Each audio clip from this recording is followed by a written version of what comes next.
The world remains constant. Once, there was a glorious kingdom established among the heavens. For the century.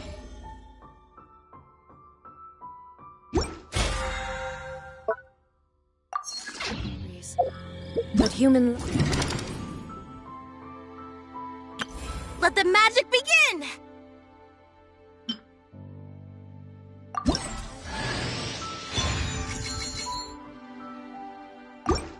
Let the magic begin!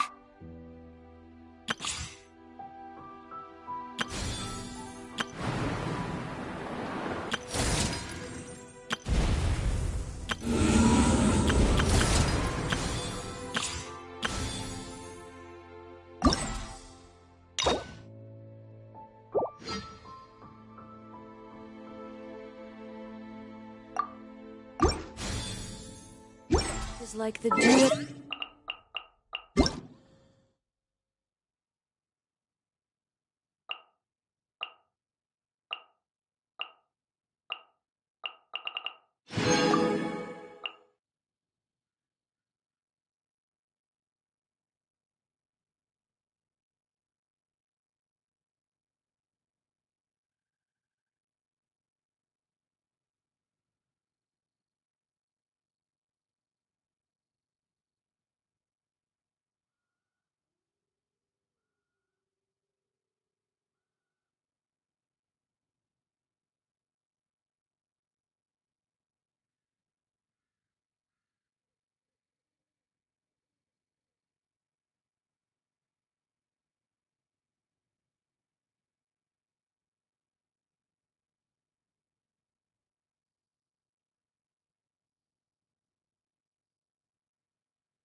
Everyone hold hands! Boba, get them!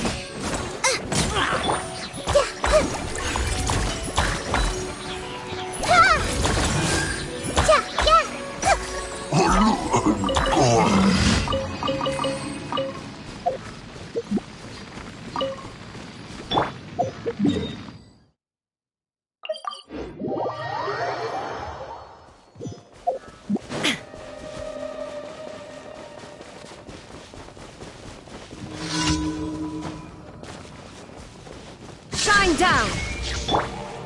I see everything!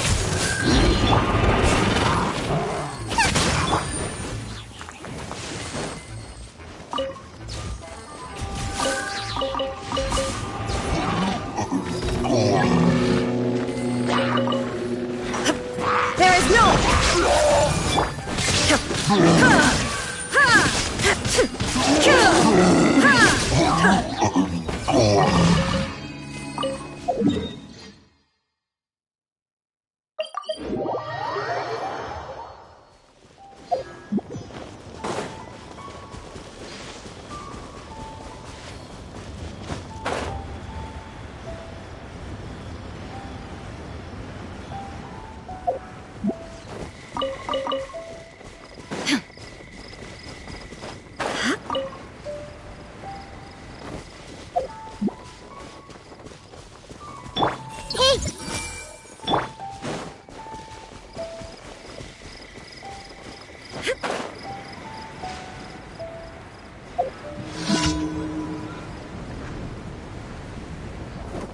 Illusion!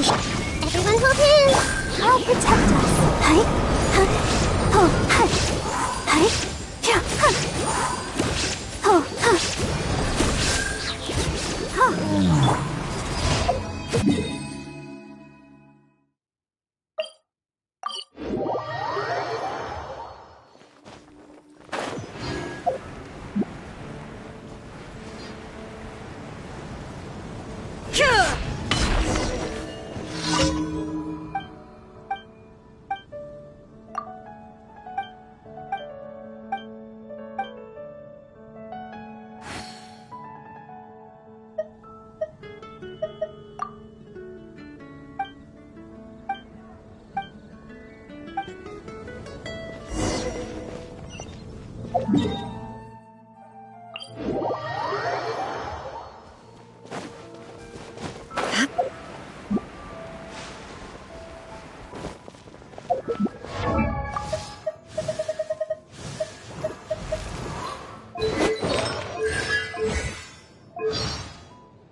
Please to make your tea is ready. Seems Linny is saying entering standby mode.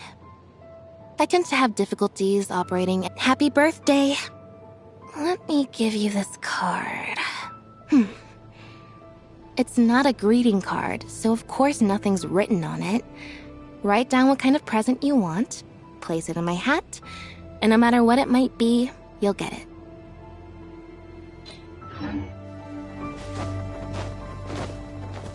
There is no escape!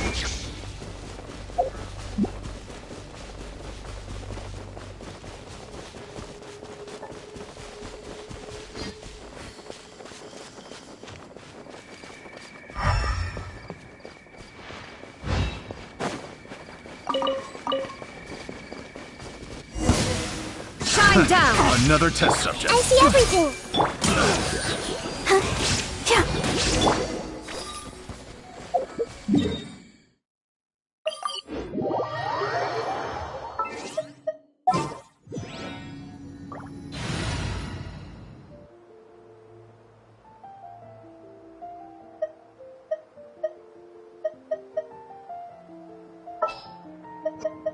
Let's go get ourselves some answers.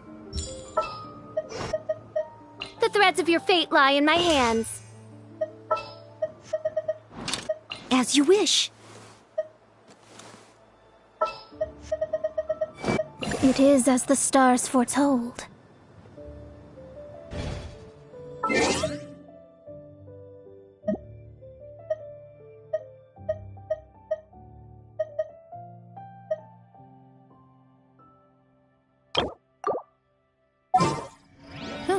good roll.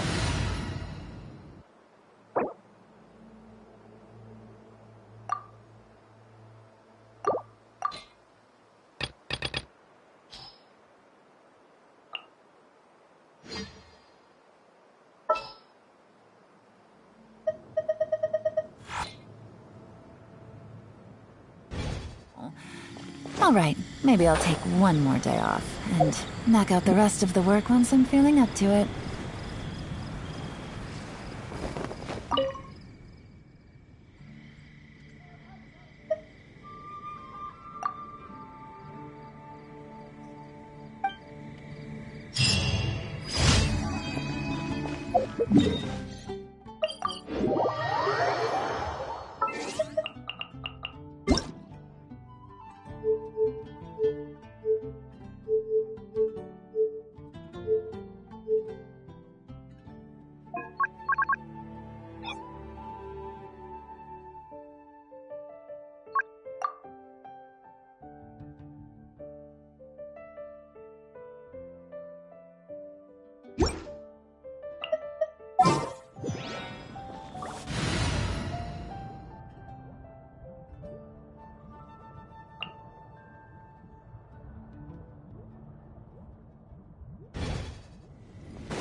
Ad Astra. Thank you for Ad Astra.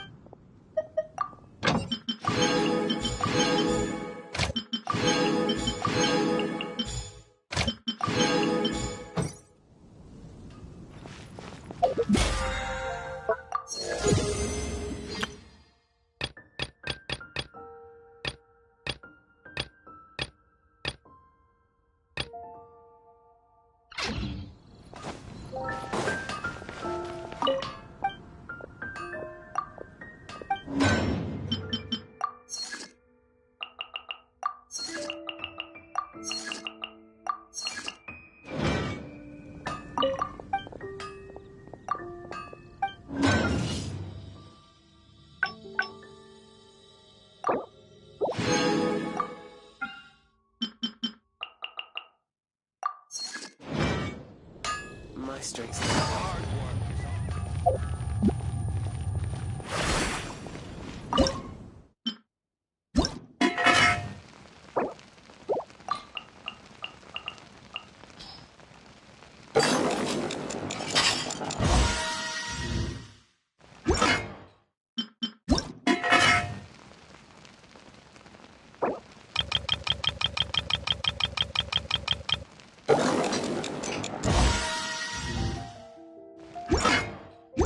It's been getting quite busy recently.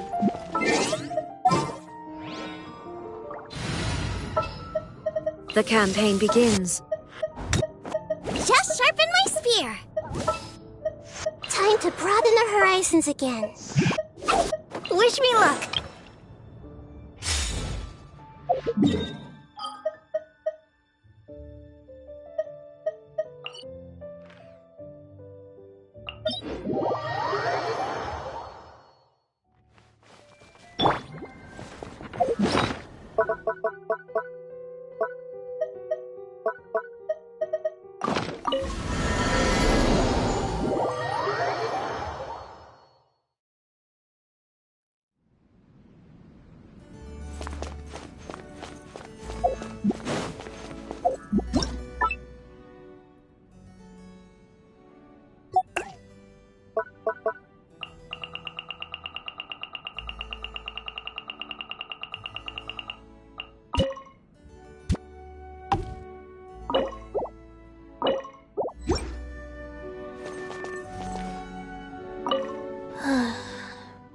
Exiting standby mode.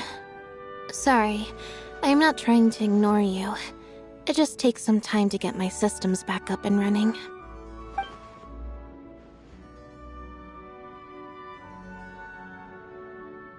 As long as you let your consciousness freely drift, it doesn't matter where you are. Though, According to normal standards, the environment here is quite pleasant indeed. Pure, clear air, a soft, warm bed, a lot of open space.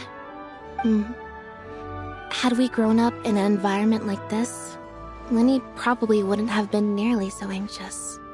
I seem to have allowed some subjective thoughts to color my review. Please pay it no heed. Objectively speaking, this is a delightful place.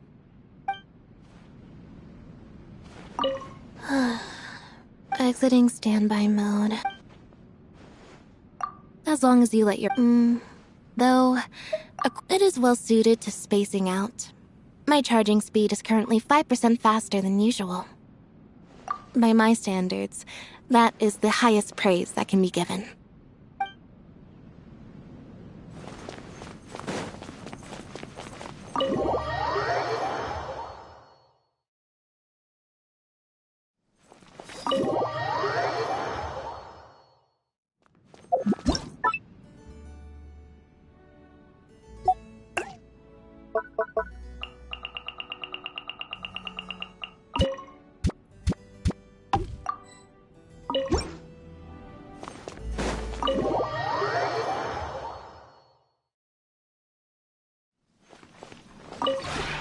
Would you care to...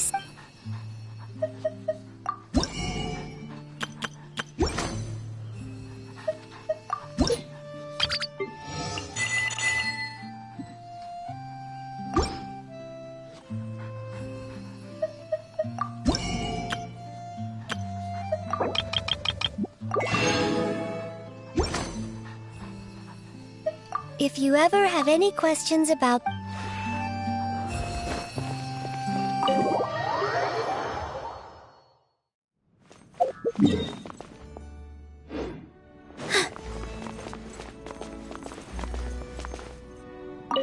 Oh, look who it is.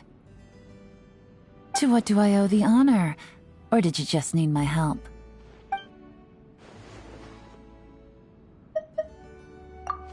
Isn't this your time off? You should do something that isn't too mentally taxing. Oh, I have some dice in my pocket. Why don't we have a little fun? I'll roll the dice, and the score decides who confesses. If I roll a 1, 3, or 5, you have to confess. You have to tell me a secret that no one else can ever be allowed to know.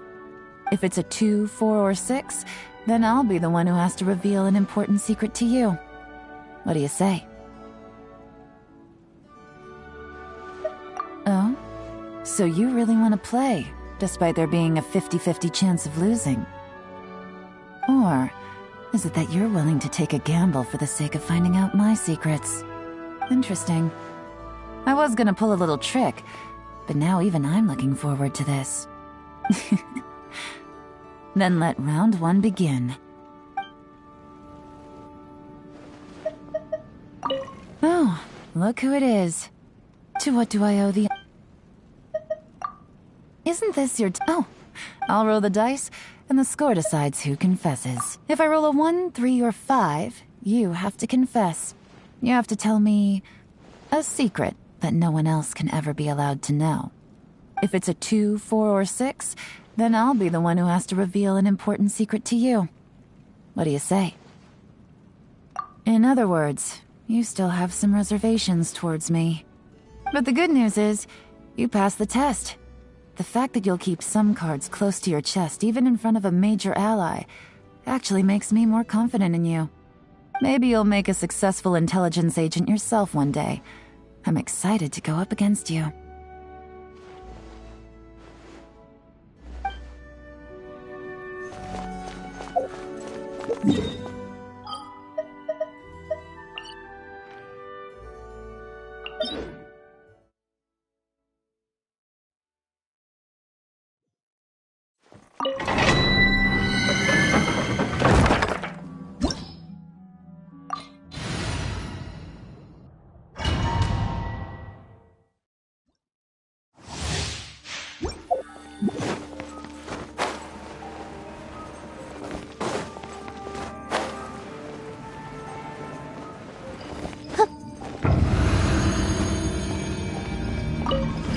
Positions.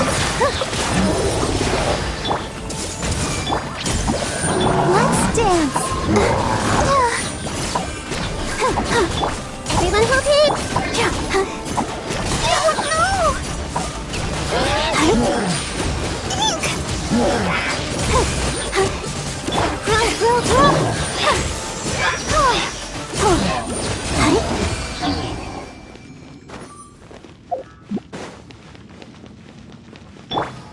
Stay put.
I'll protect us.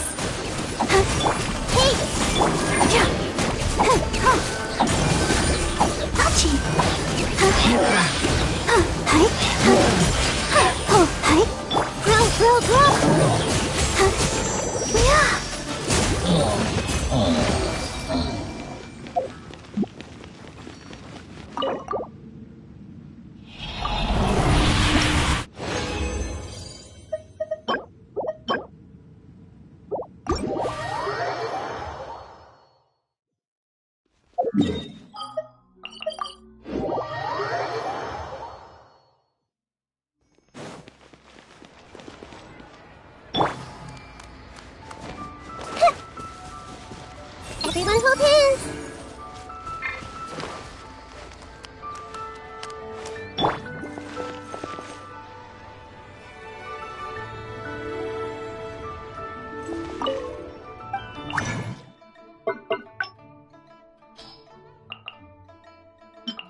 first time we came here.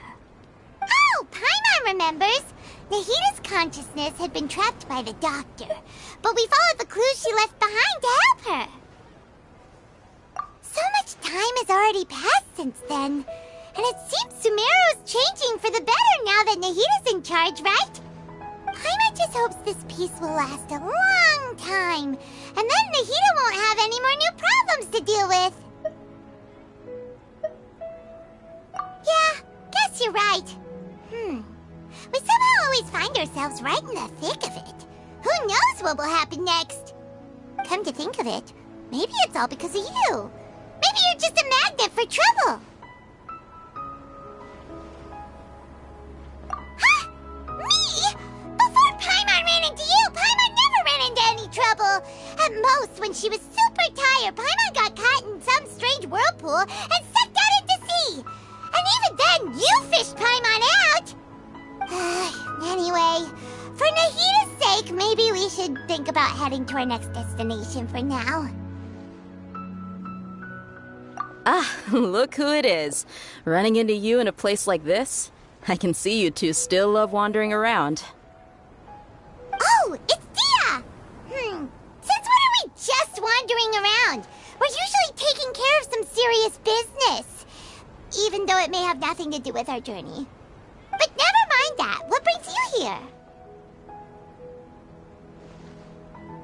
I just finished a commission in the desert for a usual client of mine. Nothing too interesting. Just escorting a shipment of goods. I'm on my way to report back. That's when I saw you two all the way over there, chatting away. What were you two talking about anyway? Huh? You serious? Can't say I saw that coming. But you are travelers after all. I guess you'd never stay for too long in one place. Bumping into you like this will become a rarity. I'm starting to feel sad just thinking about it. Hey, how about I gather a few mercs to escort you two? What do you say? Thanks, but no need. Oh, Paimon had no clue you'd miss us so much. But don't worry, we'll come back to see everyone when we get a chance. Sounds good. All you need to do to get to Fontaine is cross this stretch of desert and navigate some waterways. Knowing you two, I'm sure it won't be anything you can't handle. So, when are you leaving?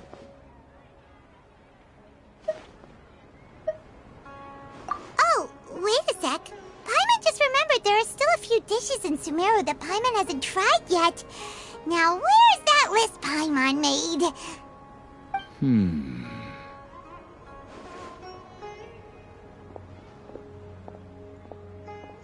I see. Guess you won't be needing a going-away party or anything. It's sad enough to see you go like this. Though, now that I think about it, Sumeru wouldn't be what it is today without you. Seems true heroes always prefer leaving quietly. By the way, should we go say bye to Nahita? Oh, good point. Then there's no need to bother her in the real world. Then, I guess this is goodbye for now, Traveler in Paimon.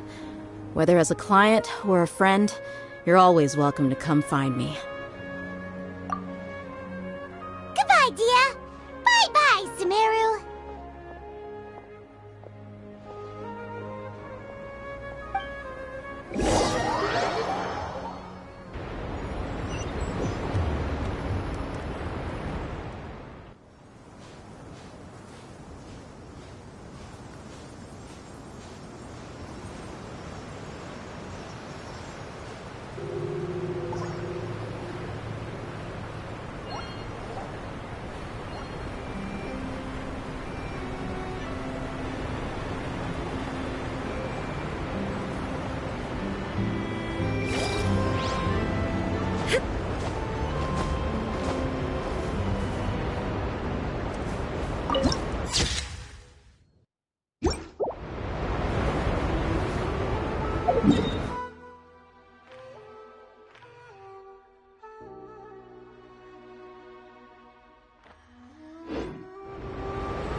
stagnant water, we finally made it!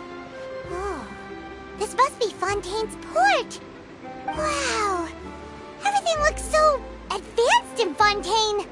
Paimon's heard that the industry here is extremely developed, and there are all kinds of unusual machines. Just seeing the sights as a tourist is nice, but maybe it would be better if we found something to do. What do you think? Good idea! Nahida gave us loads of useful information. Seeking out the Seven is probably still our best source for information at this point. Yeah, the more we can learn, the better. So, what do you think the Hydro Archon's like? Will we get along? Nahida said that she has a very unique personality, whatever that means. To learn about a nation's god, start with the nation's people. There seems to be some locals talking over there. Let's go see if we can join the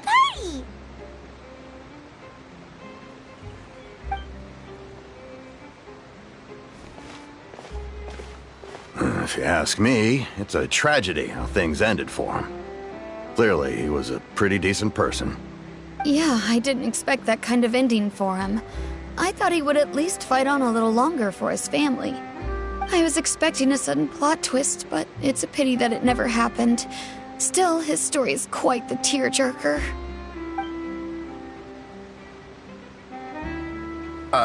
Excuse me. Can I help you too?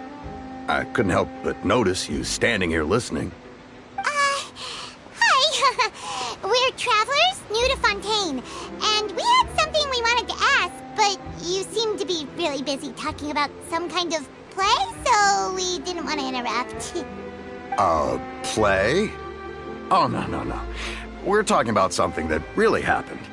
In fact, it's a case that was just heard a few days ago. Really? Like, a real trial? But the way you were talking about it and the words you used just now made it sound like some kind of story. Well, good tales are often based on true stories, aren't they? And what you see in reality may also be someone deliberately putting on an act while harboring ulterior motives. Whether something is true or not simply isn't that important. The main thing is whether the story being acted out on the stage is splendid enough. Oh, but it looks like you're not from around here. You probably don't know that the Fontaine Court of Justice is called the Opera Epiclese, or more commonly known as just the Opera House. But, shouldn't court cases be treated a little more seriously than that? Not to question Fontaine's way of doing things. It's just that putting someone on trial is usually a very serious thing. No worries. Other visitors to Fontaine have wondered the same thing. You could say that we just don't want to waste the moving stories behind those cases. And as for your worries about whether the cases are treated with due reverence, we have the absolutely just and honorable Chief Justice Neuvillette, as well as the Oratrice Mécanique d'Analyse Cardinal, a machine created by the Archon. Between the machine and the Chief Justice, false charges and injustice are a thing of the past now. Oratrice? Is it some kind of machine, too? Oh, Paimon's curious. We should check it out if we get the chance. Wait, Paimon almost forgot to ask you our question. Do you know what we should do if we want to meet the Hydro Archon? Oh, that's easy. Just go to the Opera House. Lady Furina practically lives there. You could definitely say it's her biggest passion. Huh. I think what they mean is that they wish to speak with the Archon personally. In that case, I'm afraid it's going to be a tad more difficult. You'll have to make an appointment well in advance, and it'll depend on whether or not she has any time slots available. Huh. Is the Hydro Archon super busy taking care of official stuff? Wait, didn't you say that she's always at the Opera House? No. Lady Furina seldom takes an interest with the nation's affairs. The reason it's difficult to make an appointment is simply because she's incredibly popular. That's right. After all, she is the Archon. Though she may tend to get a little dramatic from time to time, people can't get enough of her. Huh. First time Paimon's ever heard of an Archon being described that way before. Wait! Paimon gets now! The Hydro Archon is kinda like a big celebrity here, right? Yeah, I suppose you could say that. Perhaps you could even say our mascot. Hang on. This is still Fontaine's Archon you're talking about. You should show some more respect. Yes, you're right. I guess I should at least try to be a little more respectful in front of visitors. Otherwise, I might get arrested and find myself face to face with Monsieur Neuvillette. Come on. Sure, there's a lot of laws here, but nobody's going to be arrested for saying something disrespectful about the Hydro Archon.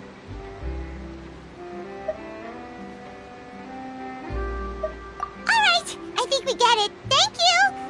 At least we now know that we can find the Hydro Archon at the Opera House. But who knows how long making an appointment will take?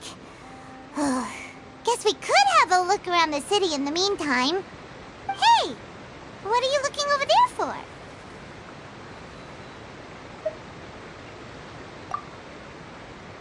Huh. Maybe something's the matter. She isn't going to jump into the water, is she? Maybe we better go check on her.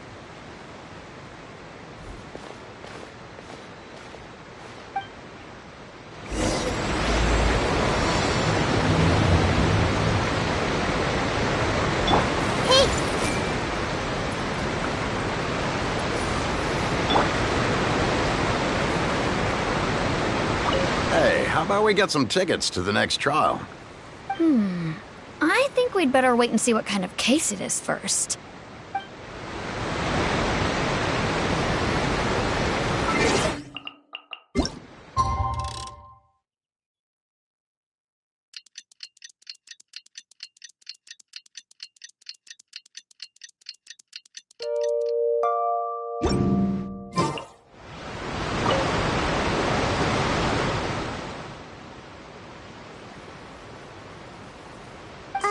Hello there?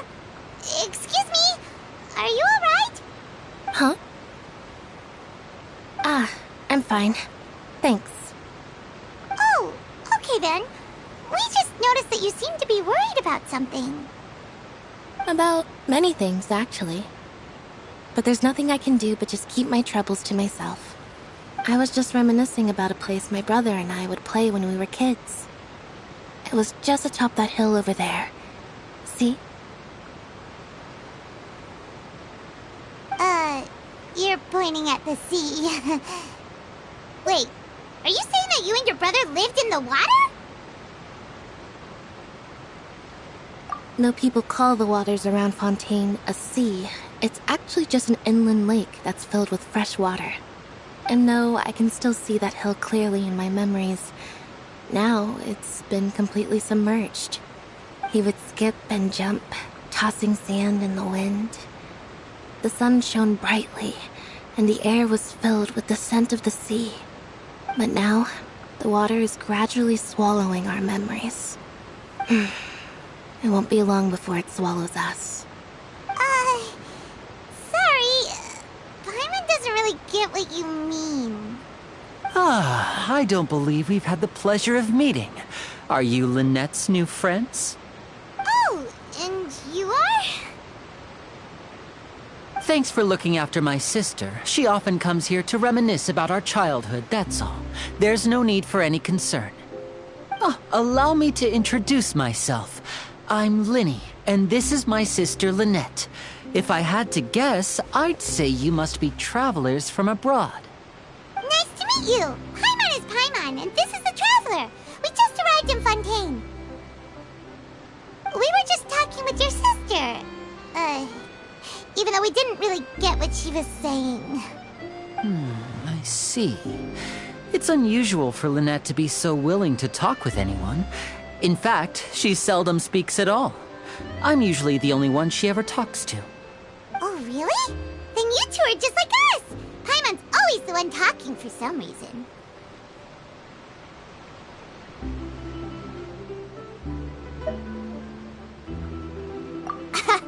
So that's how you think it is?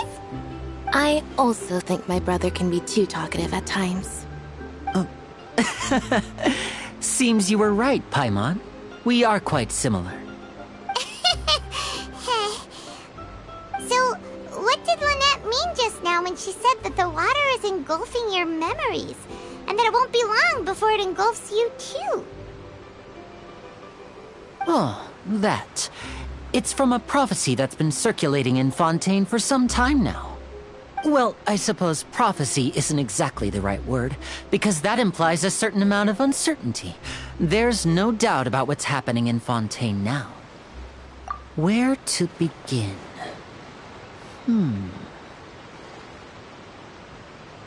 Let's put that question on hold for a moment. We still haven't formally greeted each other yet, have we? Did all the introductions earlier not count? Hello, traveler.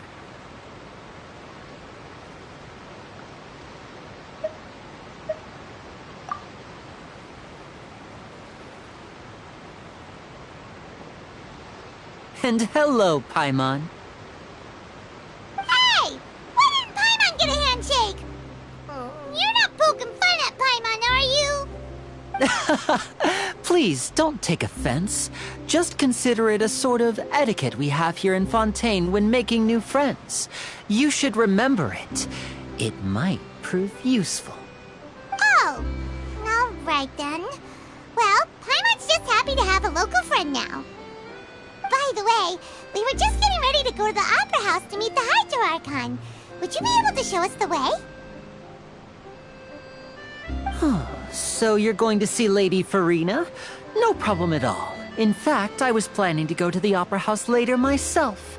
I'll gladly take you once I finish things here. Please, follow me.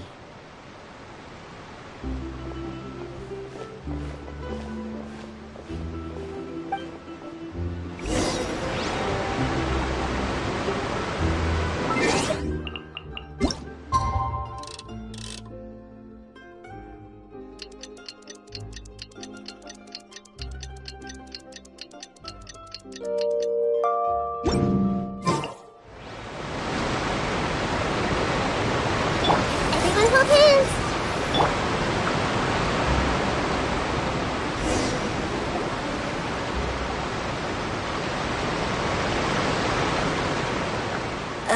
You said you were going to see Lady Furina?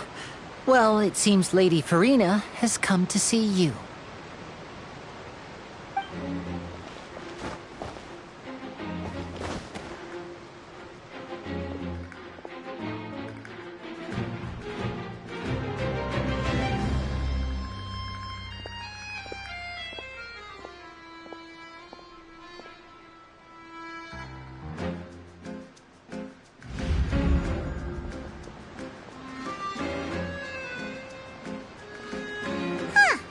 So, she's the Hydro Archon? But how did she know we were looking for her? My dear people, rich and poor, those with cup in hand and those with nothing at all, raise your glasses in celebration. If you don't have one, then just raise your hand in lieu.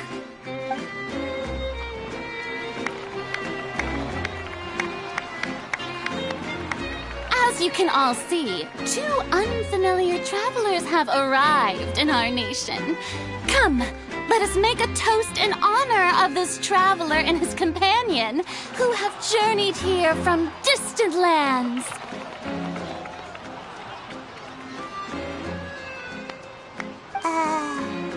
Is she talking about us?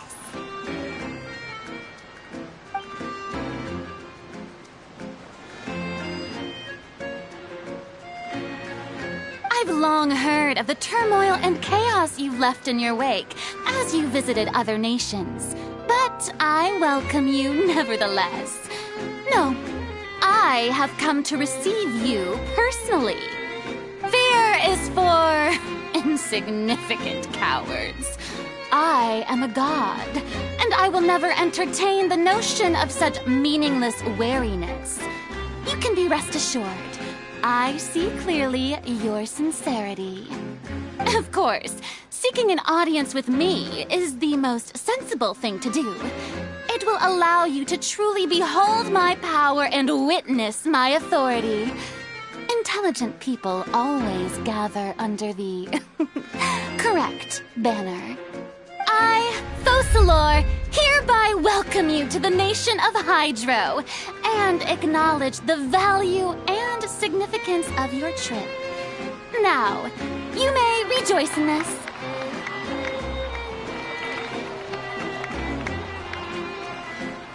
Yeah, Paimon still can't believe it. Feels like we've only been here for a few minutes. But the Hydro Archon's entrance was, how should Paimon describe it? A little over the top? Miss Hydro Archon? How did you know we were coming? I see. As Outlanders, you inevitably lack even some of the most basic understanding. Don't forget that even the gods can be divided into the mediocre and the excellent. I suppose it's only natural for you to be awestruck by my abilities. You had best stop and consider. Do you really have the noble qualities and etiquette necessary to communicate with a god? All it takes is a flick of my finger for me to know everything about you. Whoa, talk about sounding high and mighty. Oh? What's with these looks? Perhaps the welcoming ceremony still isn't enough? What else should I say then? Is she waiting for us to start talking? Wow, I didn't expect to see Lady Furina here. What a surprise! Wait, does this mean they're the legendary blonde traveler? How did I not notice before? Hey, what's all the commotion? Oh, is that Lady Furina? Is there some kind of drama going on? Of course. That's the blonde traveler. The one all those stories are about. Lady Furina came here to personally see him. Oh, I bet this is going to be the duel of the century. Ooh, I've got to see this. I knew Lady Furina would never disappoint.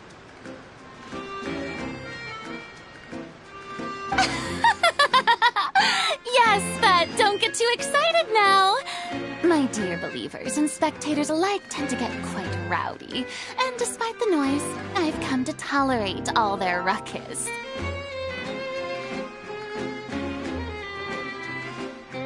You may consider this my reward to all of you. I have determined that there will be an epic duel between myself and this traveler from another land, just as you were hoping to see. Now she wants to fight? Aren't we getting a little ahead of ourselves?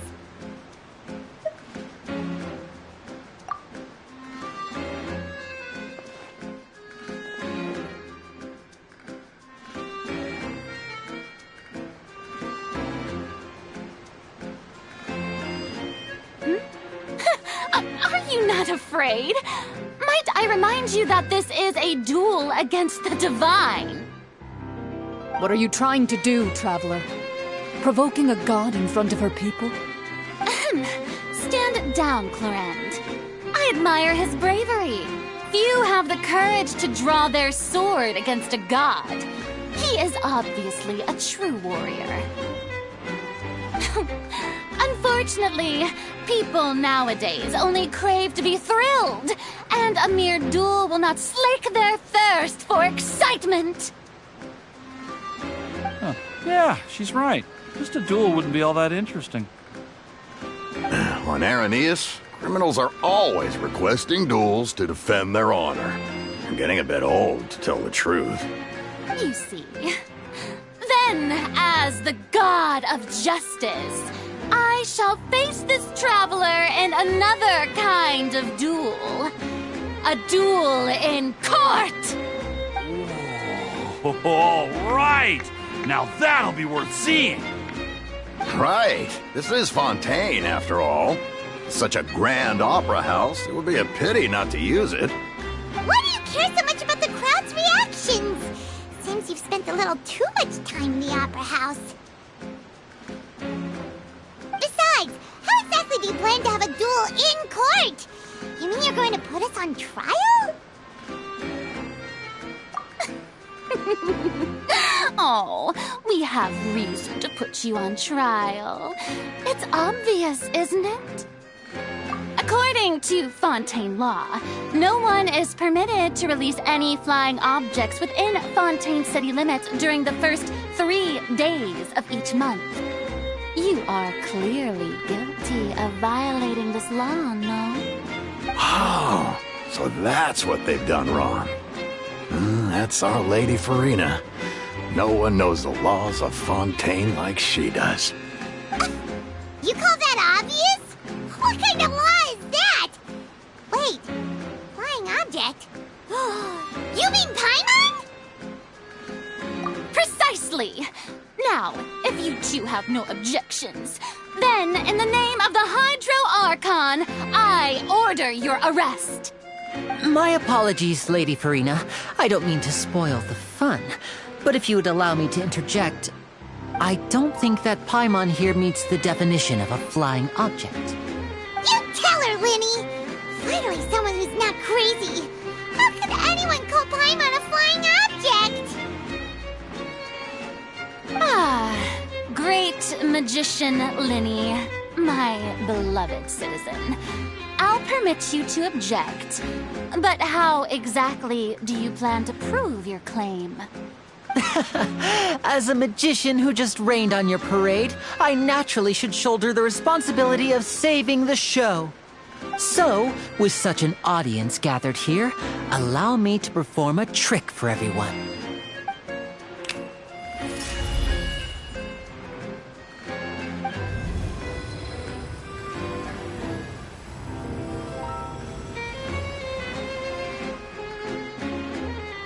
Ta-da! What's that on Paimon's back? Hey, when did you do that?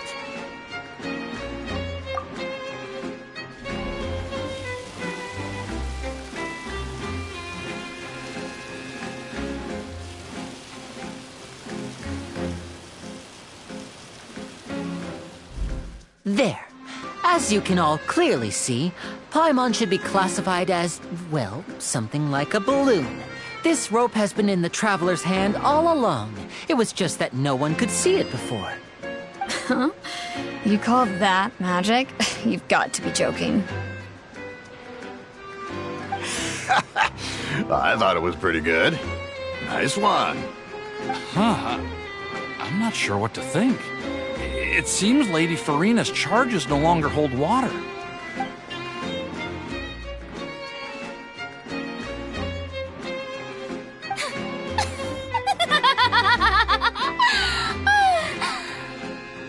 Amusing. Very amusing, Linny. Just the sort of unexpected twist that I enjoy. With you here, today's performance can finally be called complete. Performance? You see all this as a performance? In which case, consider the matter of your trial resolved. The god of justice will not bring charges against an innocent person. But when there are valid grounds, I will not only judge travelers from abroad, but even the gods of other lands. I look forward to seeing your upcoming performance at the Opera House, Mr. Linny and Miss Lynette. That's enough for now. Toodaloo!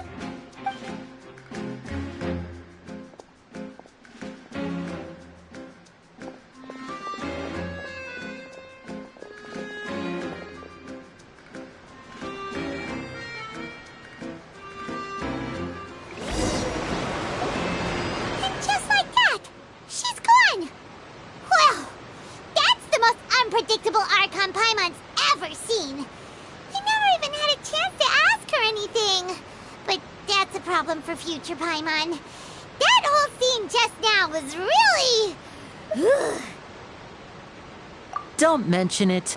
I just happened to remember that there was such a law, so I did a little preparation, just in case. I didn't think it would actually come in handy. So, now do you see what kind of god Lady Furina is? She can be a bit confusing at times, but she is still amenable to reason.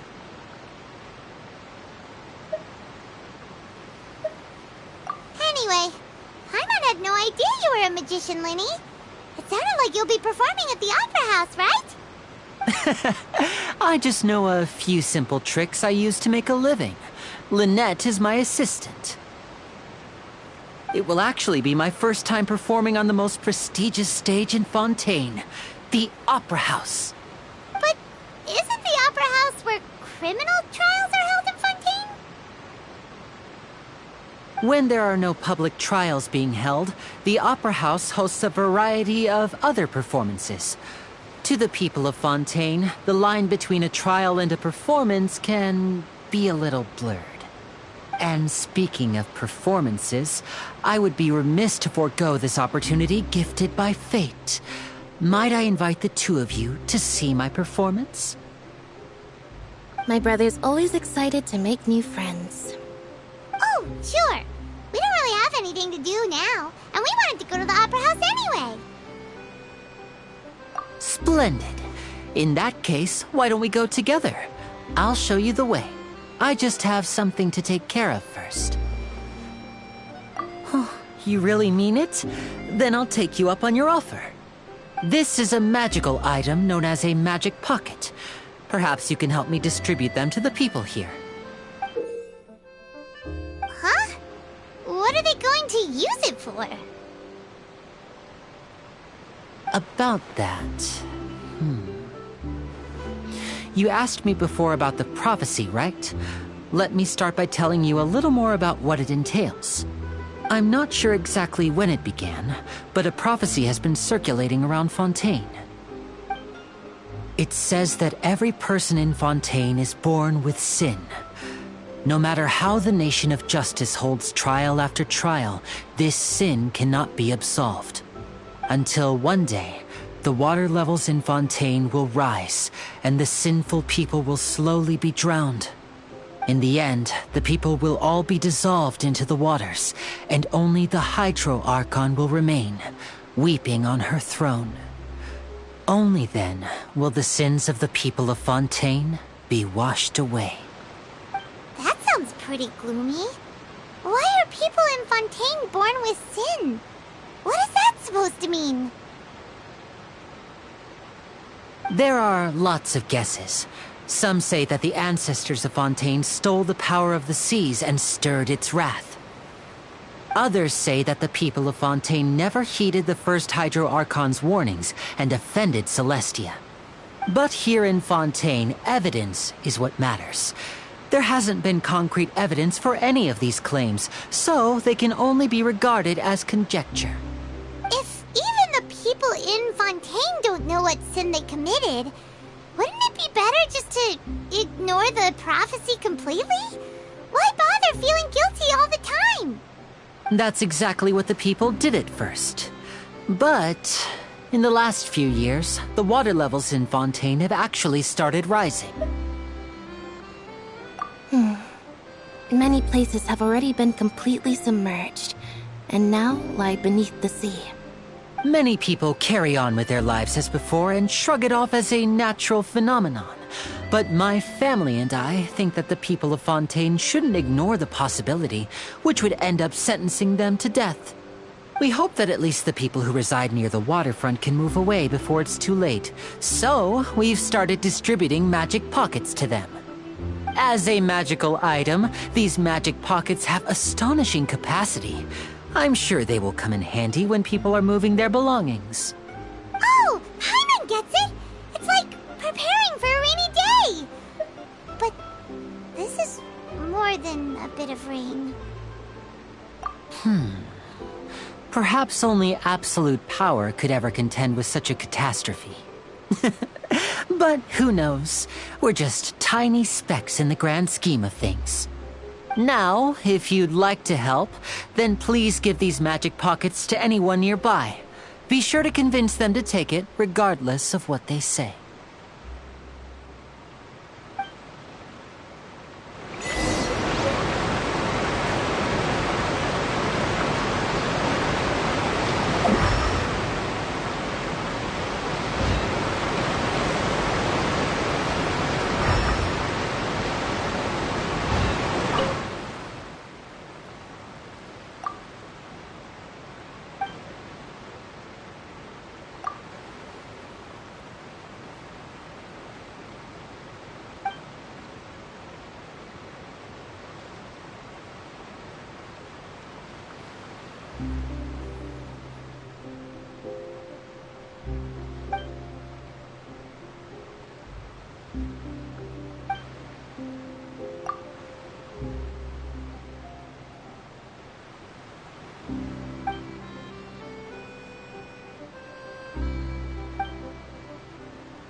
So you're the blonde traveler that everyone's been talking about. My apologies for not recognizing you earlier.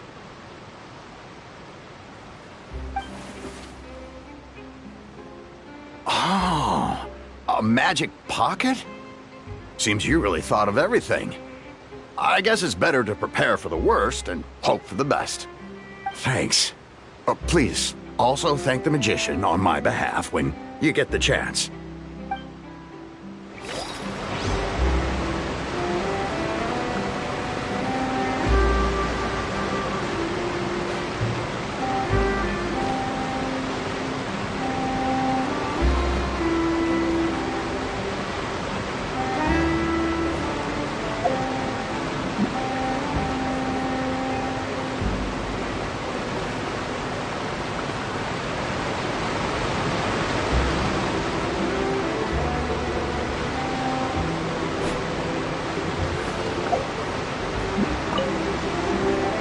What's this? So you also believe in the prophecy. Keep it. I won't have any use for it. What? You mean you don't believe in the prophecy? No, I believe in the prophecy. But I also believe in another story. The story says that people once lived in the ocean. They were one with the ocean and couldn't live apart from it. But as time wore on, people desired to live on land and developed blood vessels, encapsulating the sea within their bodies. Thus could people set foot on land. So, if you ask me, when the water rises and takes us all, it'll be like we're going home. Oh, we hadn't heard that one before. But people can't live underwater. They'll die. You should probably still take it. All right, I'll take it. I guess I just feel that being dissolved into the water doesn't necessarily mean death.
I don't want that thing. Way I see it, if the prophecy's true, it's still gonna be a long time before the water can cover everything. Life is all about living in the moment. What use is there in worrying about the future all the time? We'll cross that bridge when we get to it. You should still take it. You never know when it'll come in handy. Oh, all right, fine. Thanks. It's just that if I start moving, that means I've already given up on the life I have now. I'd really rather not.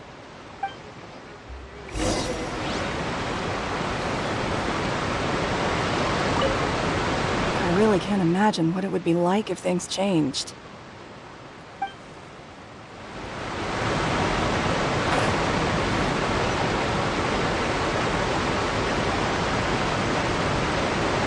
Oh? You already handed out all of the magic pockets? That was fast. So, what did people have to say? I bet you heard some, interesting opinions. Yes, but that will change once disaster strikes. I know they'll change their minds, so it's only right to help them prepare. Is there anything else you need to do before we leave? Yes, one last thing. I have the magic pockets made by a workshop in the court of Fontaine. Since we're out and about, I was thinking about bringing him some more materials. So, you want to collect materials? Just tell us what the the materials look like and will help. Many hands make light work. Oh, that would be much appreciated. We'll need some romaritime flowers. I remember seeing them near the waterfront on the east side of the harbor.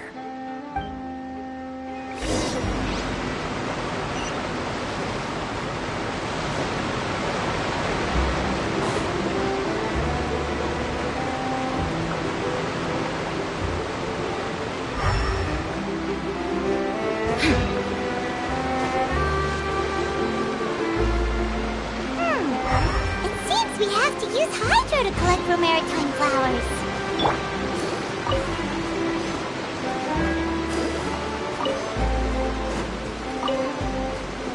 Go, Barbara, go!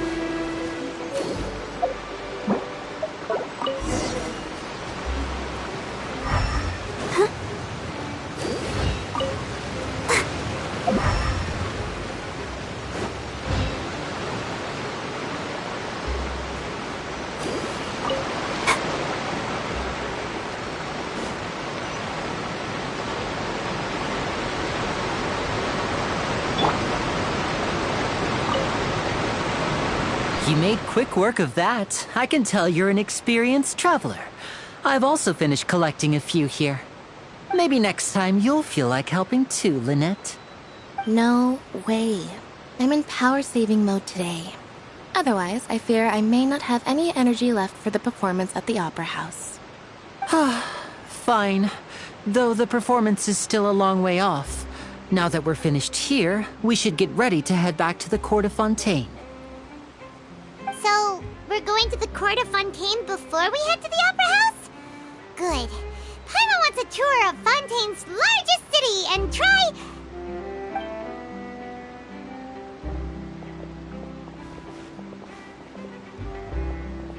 Wait, shh. Have you noticed that person over there? The young girl. Huh? What's wrong with her?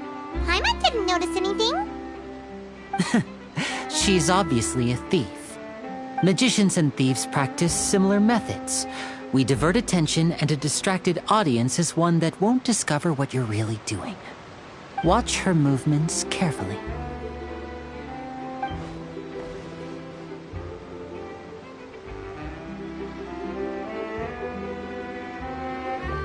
Oh, he's right! Shh, keep your voice down.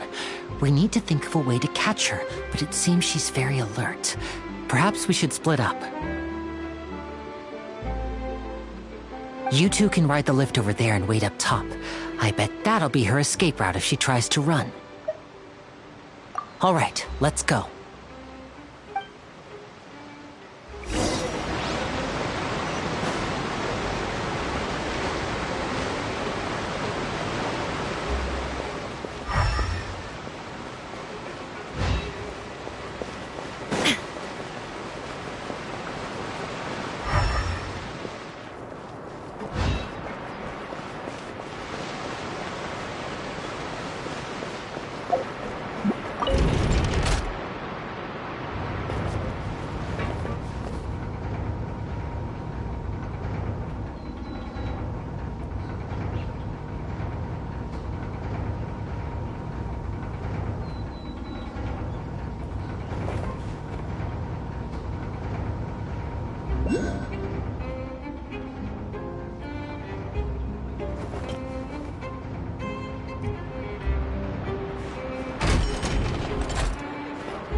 This is the spot where Linny wanted us to wait.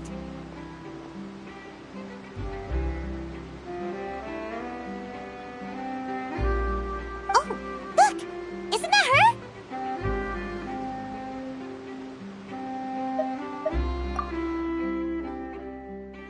Oh no! Did she notice us? She started running the other direction! What should we do? Should we chase her?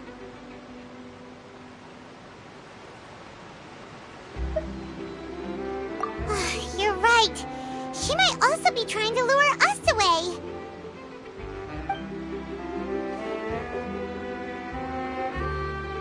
Nothing's happened for a while now. Paimon wonders if Linny caught the thief.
Are you sure that's all she took?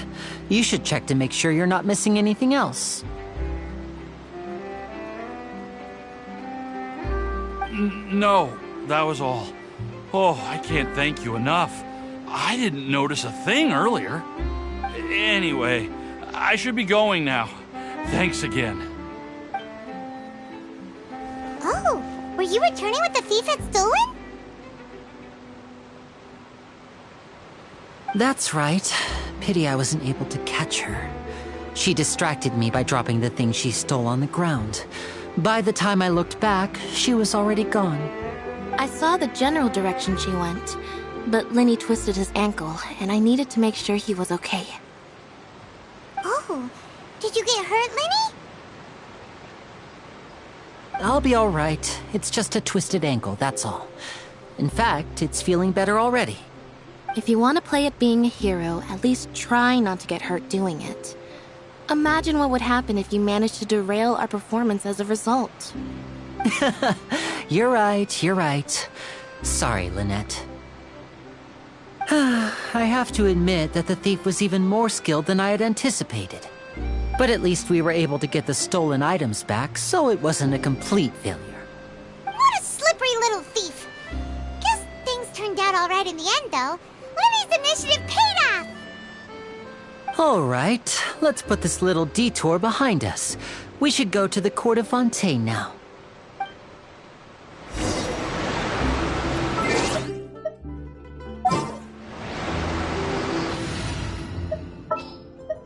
There's still a long road ahead.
sit down.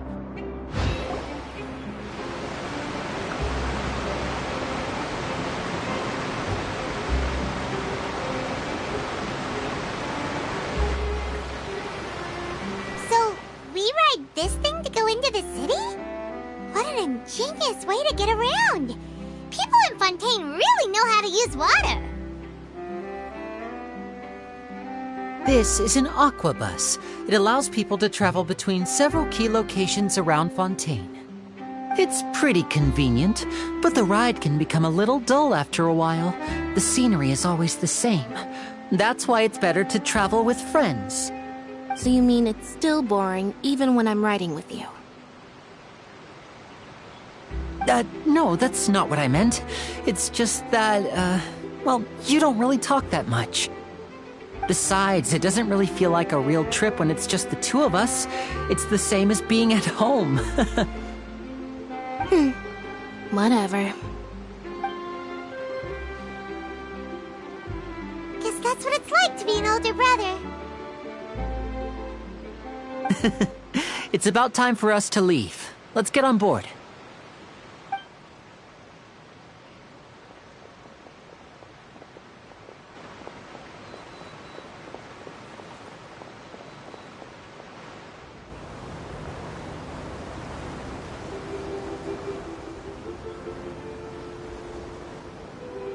Huh?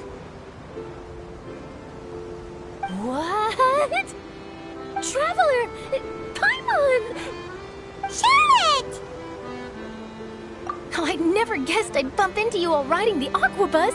In the story of my life, this is big news. What are you doing in Fontaine? I didn't hear anything about you paying us a visit. Yeah, it's quite the coincidence. But as travelers, we're always on the move. It's not surprising that nobody knew we were coming. Though we still have no idea how the Hydro Archon knew about us. Oh, let Paimon introduce you to our new friends! Oh, no need for introductions, Paimon. I would recognize the great magician Linny and his assistant Lynette anywhere. I wouldn't be much of a reporter if I didn't know who they were. It's a pleasure to meet you. I'm Charlotte, a reporter for the Steambird.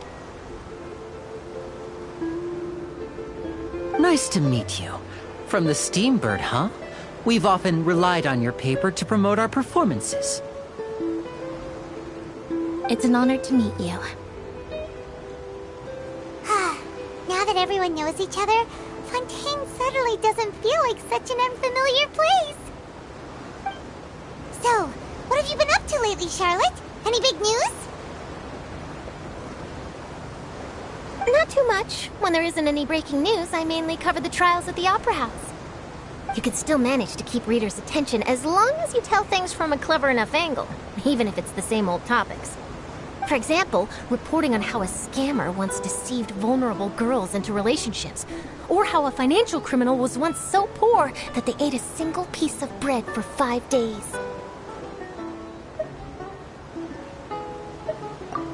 You're right. Seems you know me pretty well. What I'm really after is exclusive, sensational news pieces that could shake the country.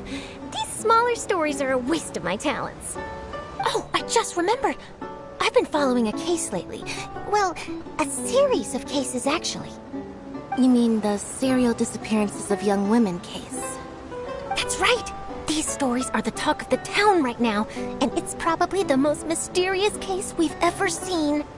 If I'm the first with a draft ready to publish when the case is finally cracked, and it's the headline story in the Steambird, oh, when that happens, I bet all the other reporters will shed tears of envy. I've already gathered all kinds of materials. I just can't wait for the truth to be revealed. So, what is the serial disappearances of young women case? You mean the culprit hasn't been found? That's right. The first missing girl case happened almost 20 years ago.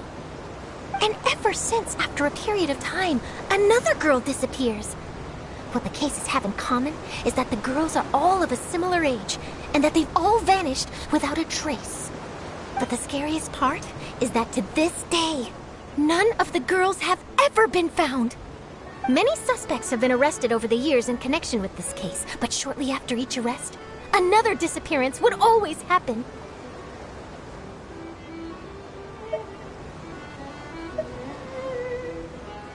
Yes, it's possible. But either way, I believe that every case has some precise truth behind it, waiting to be exposed. Yes, I agree. And at the very least, the family of those missing girls deserves some sort of explanation. I just imagined for a second what I would do if Lynette were to suddenly disappear. I'd pay any price to get her back, and then find a way to track down the culprit.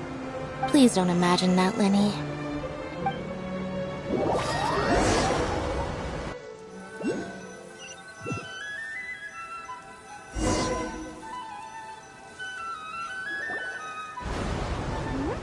Hey, we're almost there! Look!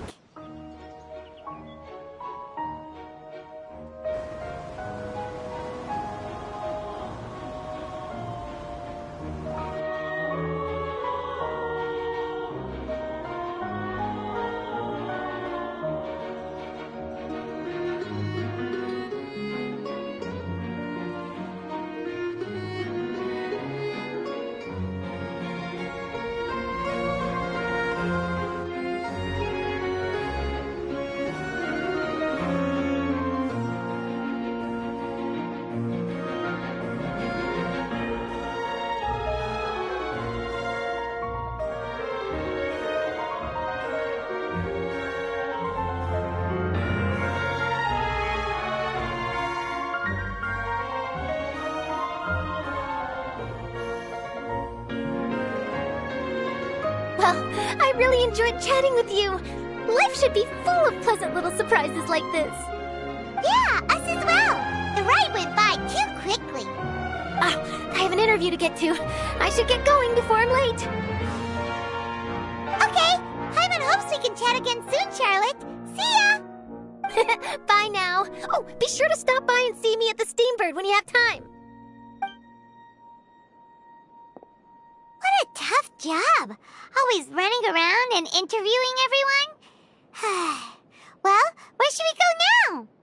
If you don't mind, how about we stop by my home first? Besides, I still have all the materials we collected. Sure, we wouldn't mind at all. This city is so huge, Paimon wouldn't know where to start anyway.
You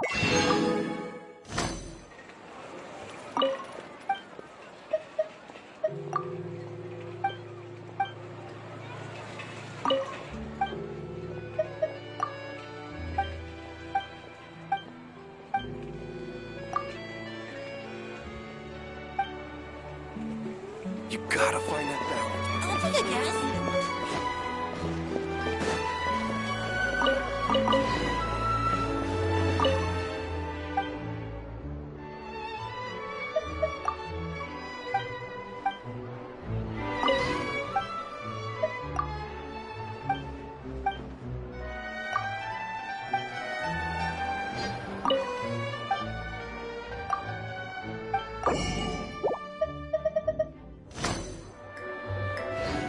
Fresh fruit, sweeter than syrup.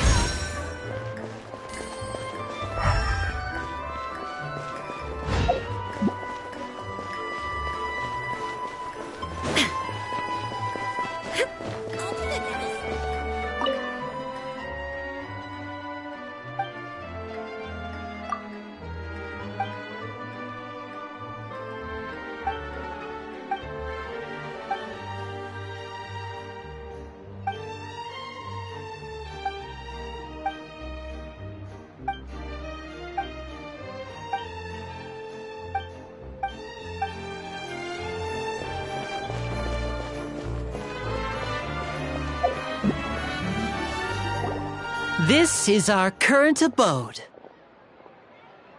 Ah, Fremine, you're home. Where did everyone else go? I have some new friends that I would like to introduce. Oh, they all just went out a moment ago.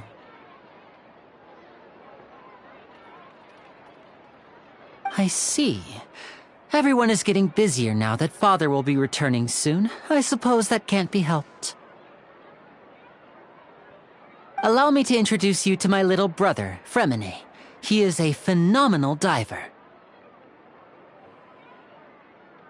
Hello. Nice to meet you! Paimon is Paimon, and this is the Traveler! Oh, you sound very proud to have a diver as a brother, Linny.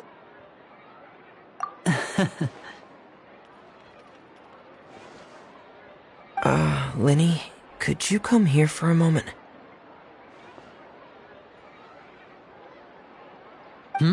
What is it, Fremine? Do you have something to tell me?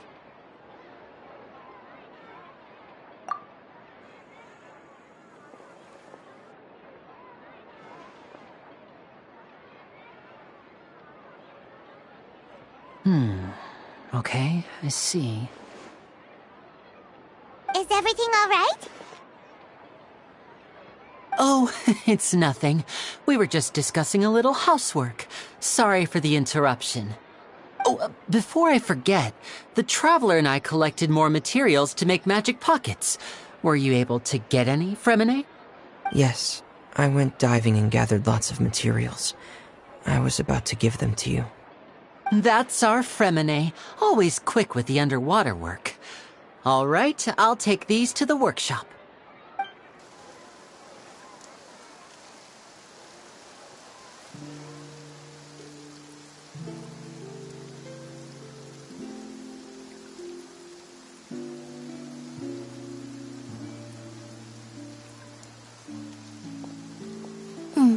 Looks like rain.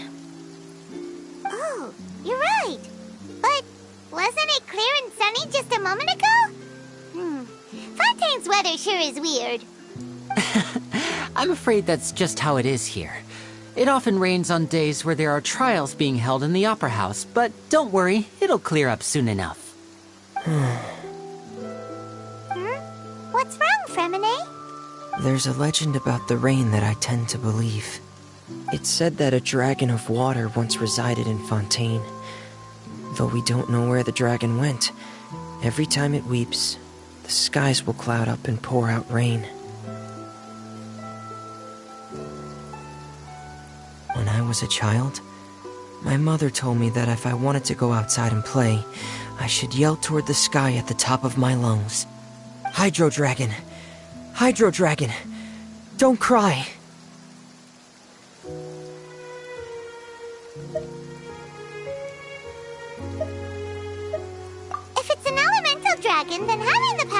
it rain wouldn't be very unusual. Let Paimon try something. Hydro Dragon, don't cry!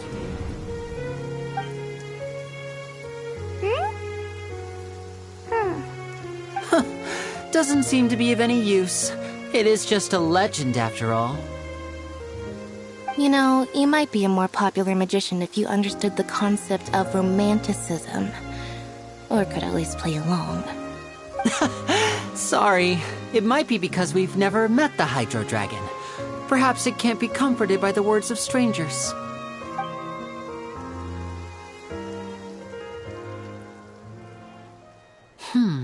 It rained for longer than I suspected. Oh, it's already getting late. Was there something you needed to do, Linny? Yeah, some preparations for the show at the Opera House. I need to find a way to catch the last aqua bus of the day. On the day of the performance, just ride the aqua bus to the island of Aeneas. I'll have Lynette meet you at the fountain in front of the Opera House. Oh, are you leaving now? What is it, Fremine? I'm in a hurry. Oh, I get it. You feel nervous delivering the materials for the magic pockets, is that it? Perhaps we could trouble the Traveler to help us take these materials to the Beaumont workshop and deliver them to the owner there? I'm afraid that Fremine can be quite introverted, and the boss there tends to be pretty talkative. Fremine has always been a little afraid of her. No trouble at all! Don't worry, we're on the case! Sorry for the inconvenience. I'm quite useless when it comes to such tasks. I'll think of a way to make it up to you. Oh, no need! This will be a walk in the park for us!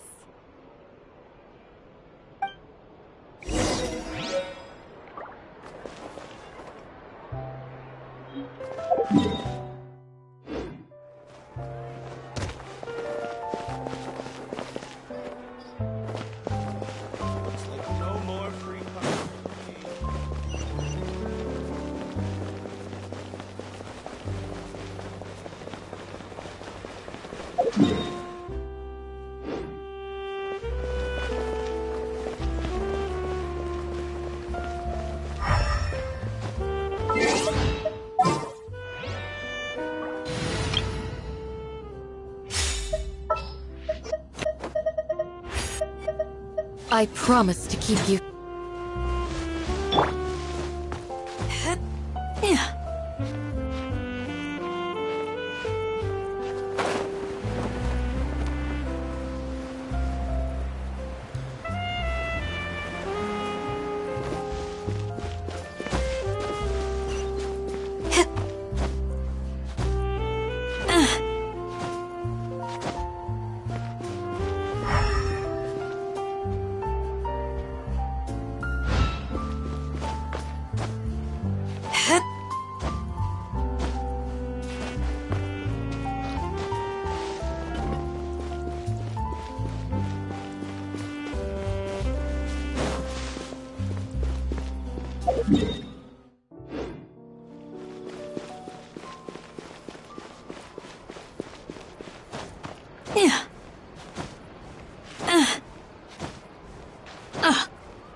Inactivity serves no purpose whatsoever.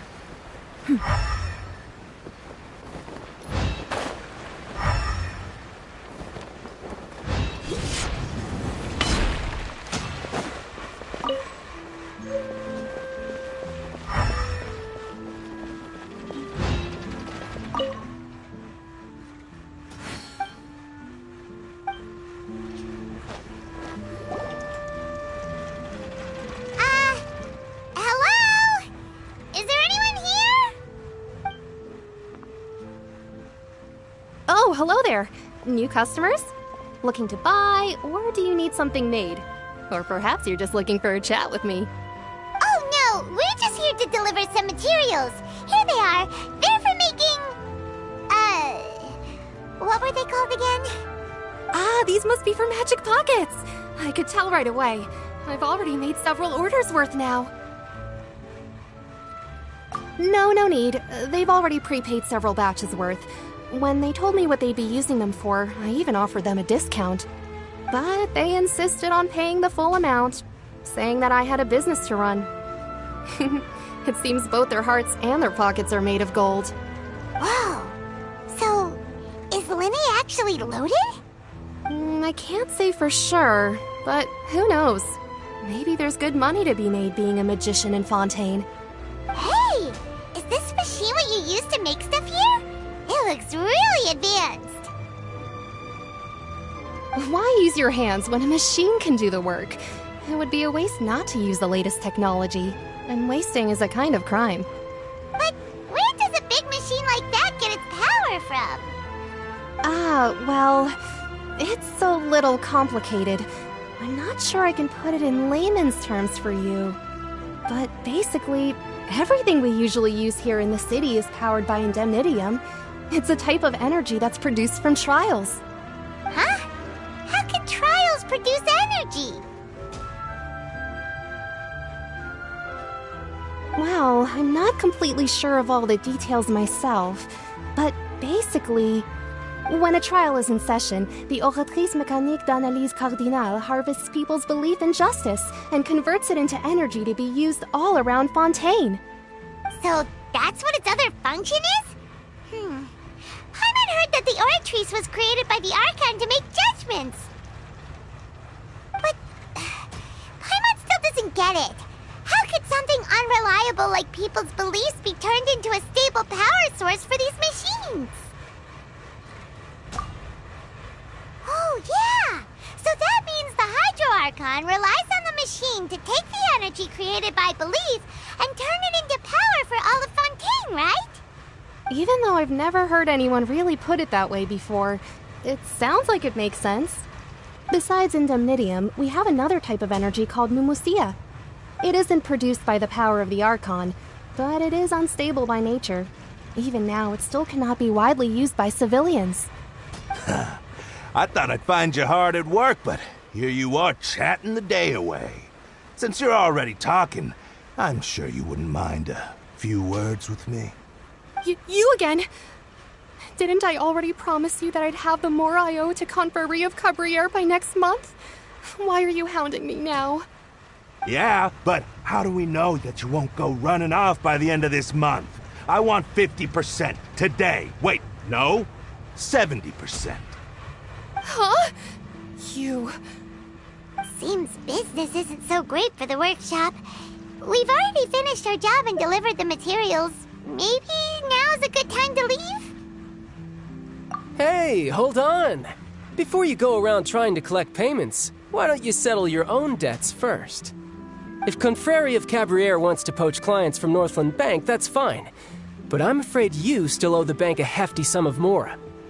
So why don't we work things out between us first, before you get back to your little conversation here? You're from Northland Bank. But we said we'll pay everything we owe next month. Why are you hounding me now? Traveler, Paimon! I didn't think I'd run into you here in Fontaine. What are the chances? We're surprised to see you too! What are you doing here in Fontaine? You didn't want to stay in Snezhnaya? Long story short, I've already been in Fontaine for some time now, and honestly, things have been pretty boring. But it seems that fate brought our paths together today. Not only will I have some good friends here now, but ones who always seem to find trouble. Either way you look at it, it seems things are going to get a lot more interesting now. Pretty sure we'd want to avoid anything that you'd find interesting. Besides, our trip here has gone pretty well so far. Right, Traveler? Hey, you, Northland Bank boy. Aren't you forgetting something? Don't interrupt. It's not often I run into the Traveler like this. Why don't you wait for me over there for a while? You kidding? Aren't you the one looking for us? You really expect us to sit and twiddle our thumbs while you catch up with your friends? Listen to me, boy. If you want your Mora, fine. Why don't you come and take it? Hey, I just said not to interrupt. Oh, by the way, Traveler, the last time I took Tonya and Tusser ice fishing, Tusser said... Hey! That's way over the line! All right, boys, let's see who has to pay up now! Can you at least let me finish one sentence? Fine. Though the bank told me not to get rough with our clients. You're the ones who started it. This is an act of self-defense. You two will have to be my witnesses, okay?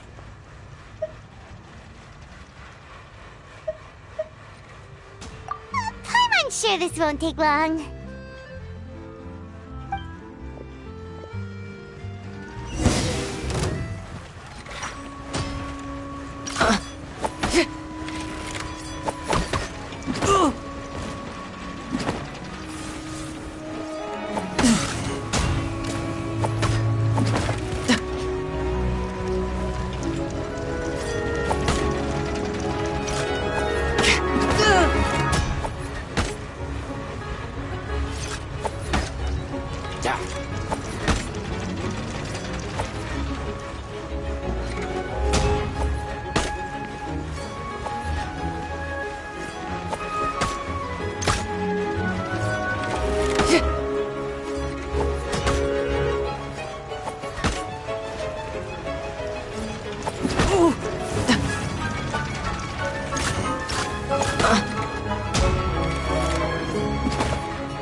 Oh, hello there. New customers? Looking to buy, or do you need something made? Oh, no, Ah, these must be for magic pockets. No need, but they insist. Whoa. I can't say. Hey! Why use your hand? But where does a big machine... Well, but basically... Huh? Well, when a trial is... So that's what... But... Paimon still doesn't get... Oh, yeah! So that... Even though I've never... Besides indemnity, it isn't produced... I thought I'd find you hard at work, but here you are chatting the day away. You again? Yeah, but... Huh? Seems business isn't so great for the workshop. Hey, hold on. Before you go around trying to collect payments, if Confrérie of Cabriere wants to poach clients from Northland Bank... You're from... North... Traveler, Paimon! I didn't think I'd run into you here in Fontaine. What are the chances? We're surprised to see you too! What are you doing here in Fontaine? But it seems that either way you look at it... Pretty sure we'd want to avoid anything that you'd find interesting. Hey, you! Don't interrupt. It's not often I... You kidding? Listen to me. Hey, I just said not to interrupt. Oh. Hey! That's way over the line! All right! Can you at least let me finish one sentence? Fine. Though the bank told me not to get... You're the ones who started it. This is an act of self-defense. You two will have to be my witnesses, okay? I'm unsure this will...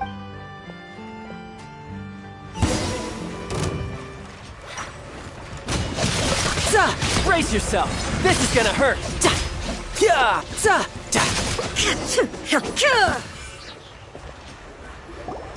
Oh, what's your deal, Brad? How are you so strong if you're just a staffer from Snezhnaya's Northland Bank? Wait, don't tell me you're... Oh, now you notice. It's a little late, don't you think?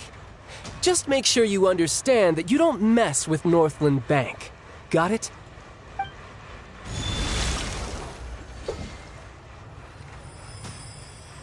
Huh? Now's my chance!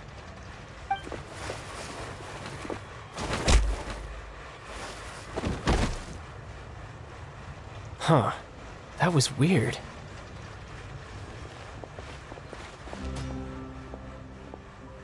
I'm not sure. It's as if I suddenly lost control of my hydro powers when I needed them. Maybe there's something wrong with my vision? Strange. How could that happen? First time Paimon's ever heard of someone losing control of their vision. Never mind. It doesn't matter. If I want to stay sharp, I shouldn't be relying too much on my vision anyway. Besides, I always have my delusion in case I need it. So what are you doing in Fontaine, child? I don't see its work for Northland Bank. Well, I guess it's because I've been in a bad mood lately. Huh? What kind of reason is that? Wait, since when do you feel down about anything? I don't know. Maybe I still have a lot to learn about myself. But recently, there seems to be some sort of restless power stirring inside of me. And I don't know why, but every now and then I feel like I'm in a terrible mood. Maybe you losing control of your vision just now is connected with that power you're feeling inside. That is a possibility.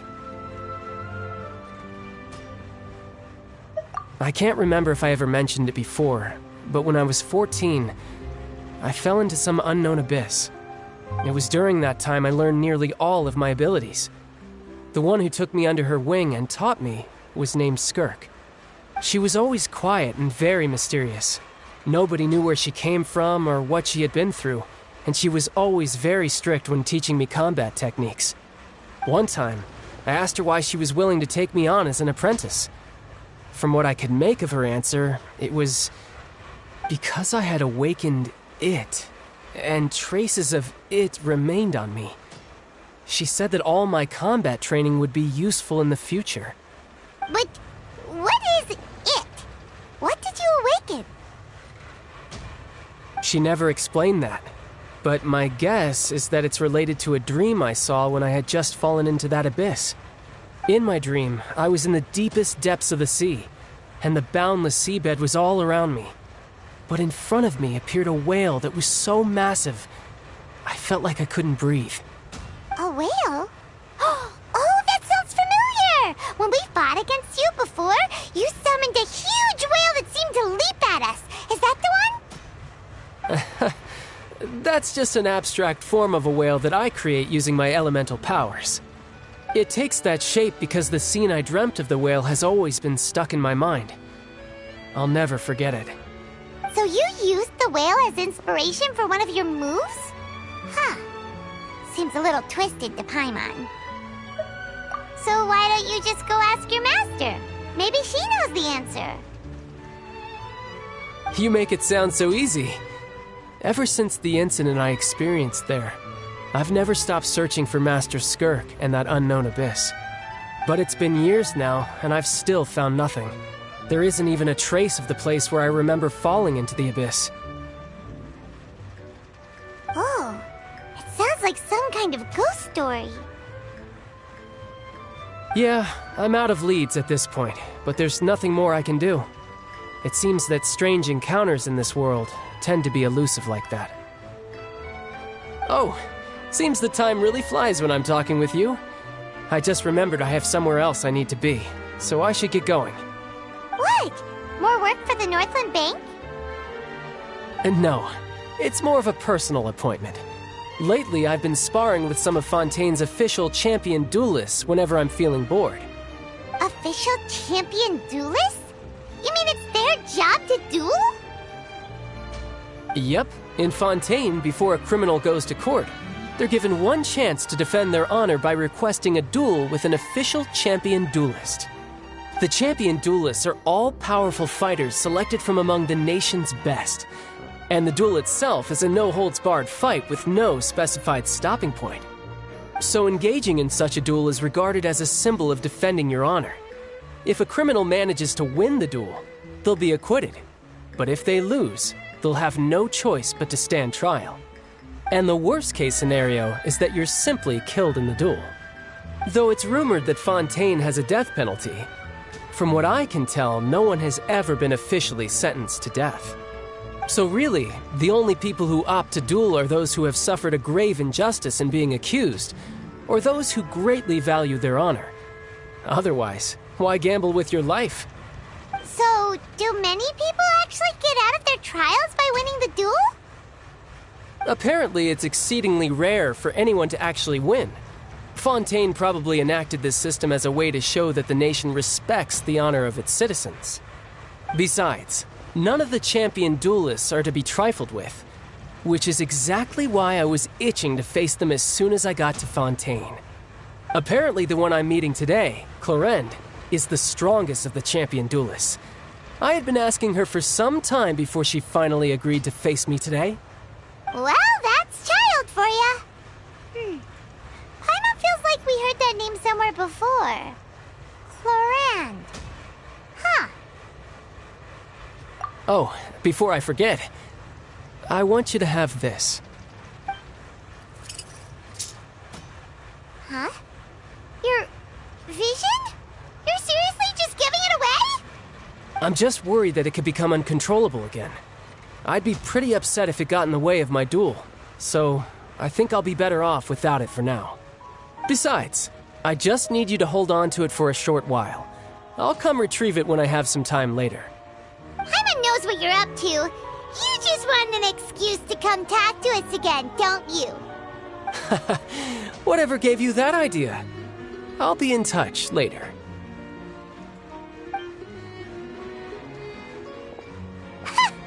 That sneaky guy. He said he's been feeling down lately, but he seemed the same as ever to Paimon. Well, since we don't have much to do for now, we might as well walk around and see the city before Lenny's performance.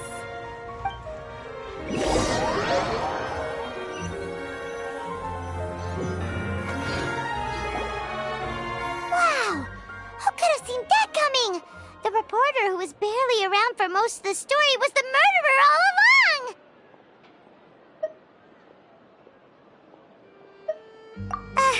Sorry. Paimon was just surprised, that's all. Paimon never saw that twist coming. The murder mystery novels here are amazing!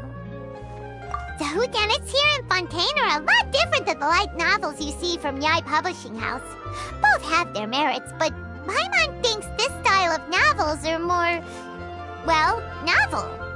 It's so exciting to reach the moment when the mystery is uncovered, especially in the one Paimon was just reading. You should buy a copy and read it too. Oh, sorry about that. Paimon will be more careful next time. Hey, shouldn't we be heading to the Opera House to see Linny's performance soon? It's almost time for the show to start, so we should get going. Linny said that the Opera House is on Aranias, so let's go ride the Aquabus!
Welcome to the Navia line.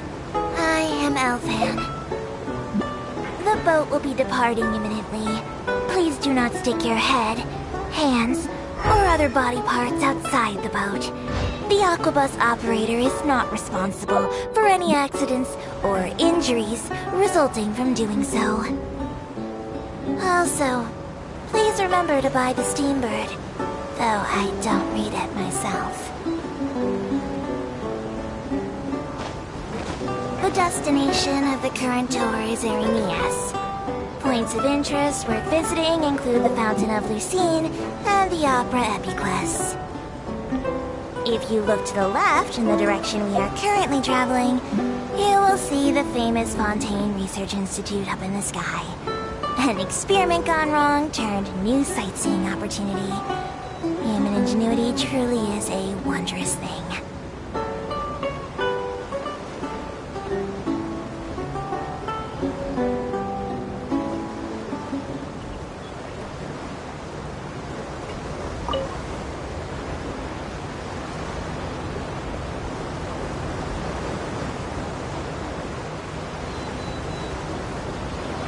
Approaching our final destination.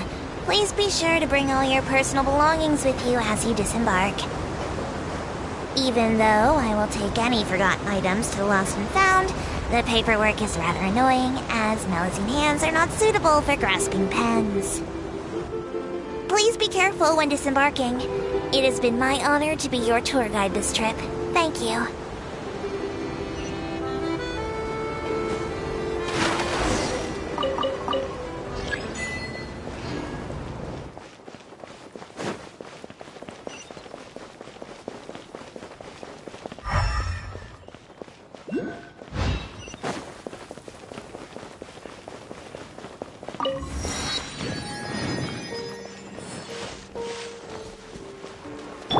I see everything.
Everyone hold hands.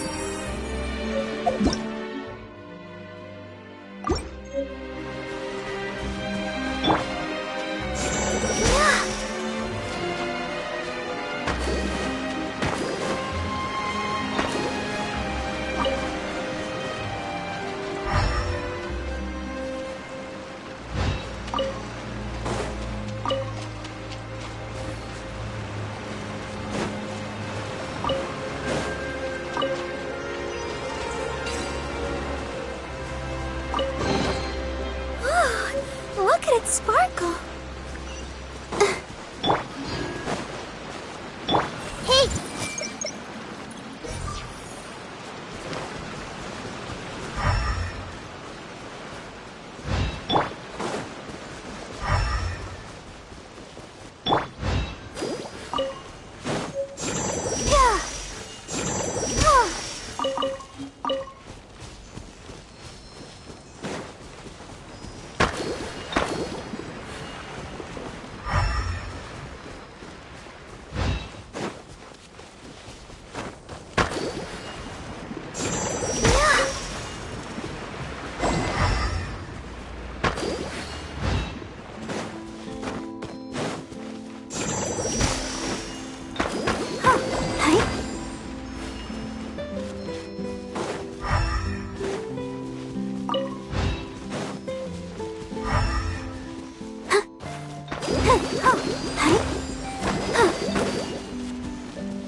There's no escape!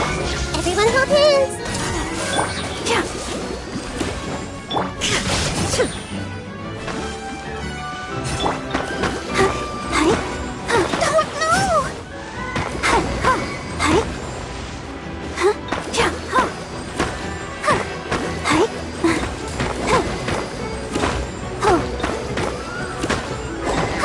Let the show begin.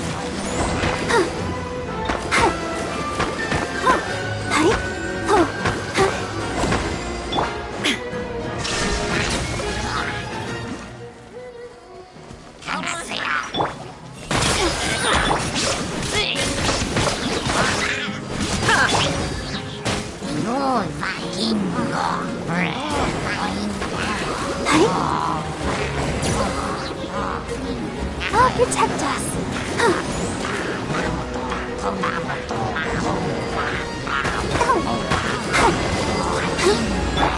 Illusion ship! This made her a little. Yeah!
Forward to it.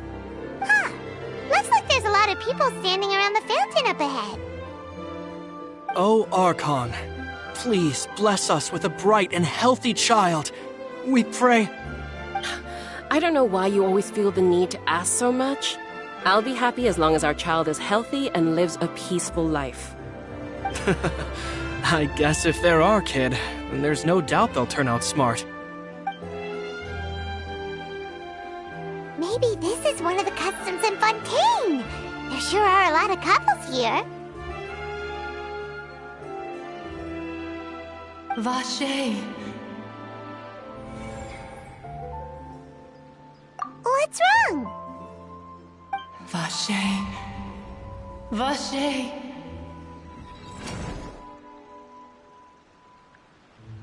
No, Paimon didn't say anything. Are you hearing things?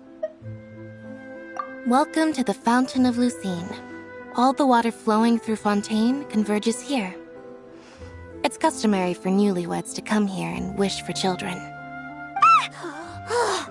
Lynette! You scared Paimon! When did you get here? Lenny asked me to wait here for you, remember? Right. What do you mean? There are a lot of people here right now. Hey, you're not trying to scare Paimon, are you? Besides, it's the middle of the day. It's not the time for eerie things. I see. I might be able to tell you something that could help explain the voice you heard. In fact, you might not be imagining things at all.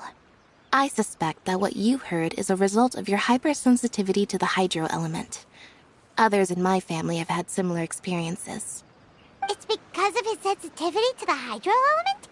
But what would hearing a voice have to do with elemental power? When do you cry, Paimon? Wait, what? What does that have to do with anything?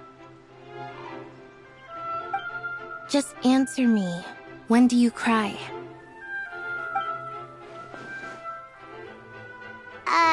When Paimon's really sad? Oh, and when Paimon's super happy. Oh, and also when Paimon's really, really scared.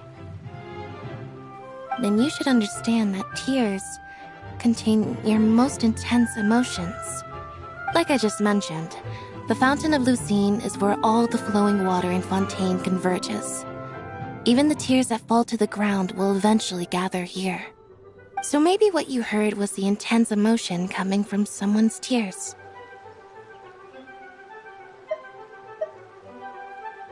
So, what did the voice say? Huh. If you were hearing their emotions, then Paimon wonders what happened to them. Rather than worrying about them, we should worry about my brother first. Don't let that calm look of his fool you. He tends to get pretty nervous just before a performance. So chatting with Lynnie might help him relax a little before he goes on stage. Oh, right. That makes sense. Let's go in and see Lynnie.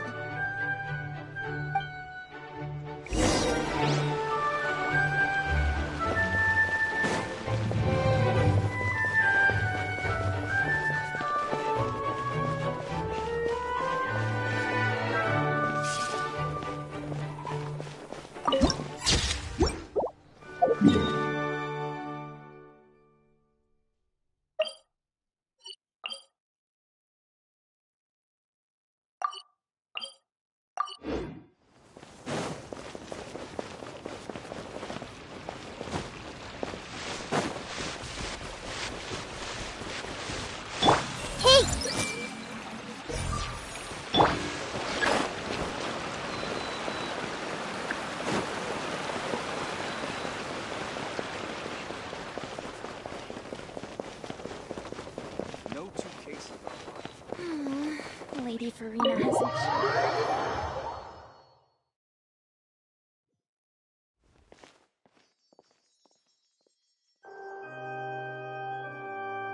Ah, Traveler and Paimon. Good to see you.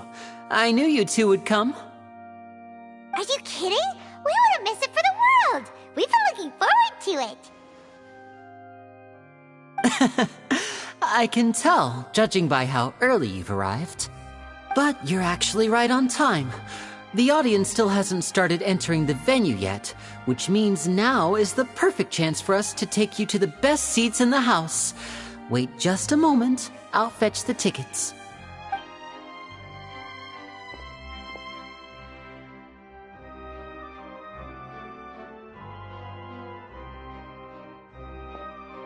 The Opera House has assigned seating, so you always have to make reservations.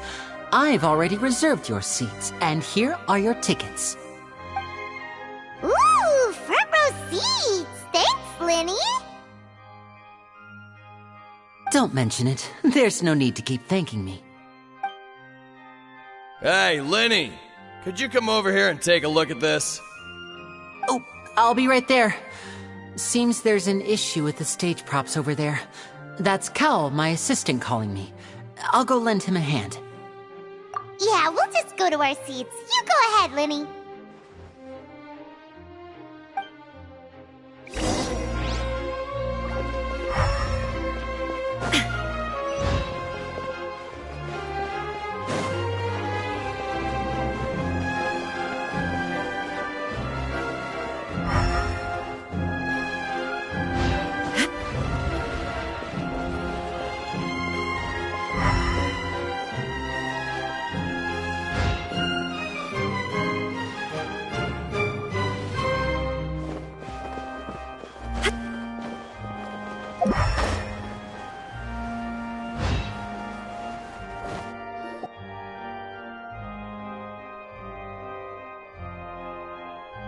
Oh, these should be our seats. Come on, let's sit down.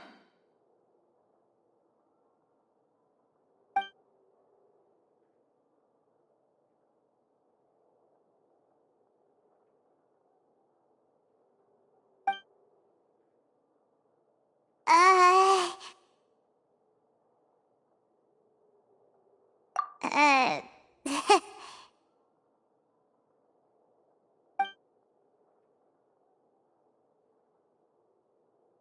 Hey, Traveler, maybe we should strike up a conversation with the person next to us. Since we're sitting together and the rest of the place is practically empty still, it's kinda awkward if we don't say anything. Oh, you little... Of course you put this on Paimon! Excuse me, I did not realize you felt awkward. I am terribly sorry. I would be perfectly happy to chat with you if that is what you would like. Oh, so you heard all of that, did ya? Boy, you sure have good ears. Paimon thought she was keeping her voice down. Wait, that's not it, Paimon's... Sorry, Paimon's the one who was being rude, talking under her breath like that. So, let's talk, but, what should we talk about? Oh, Paimon's got it. You're also here early and sitting in the front. Are you a friend of Linny's too? A friend, you say?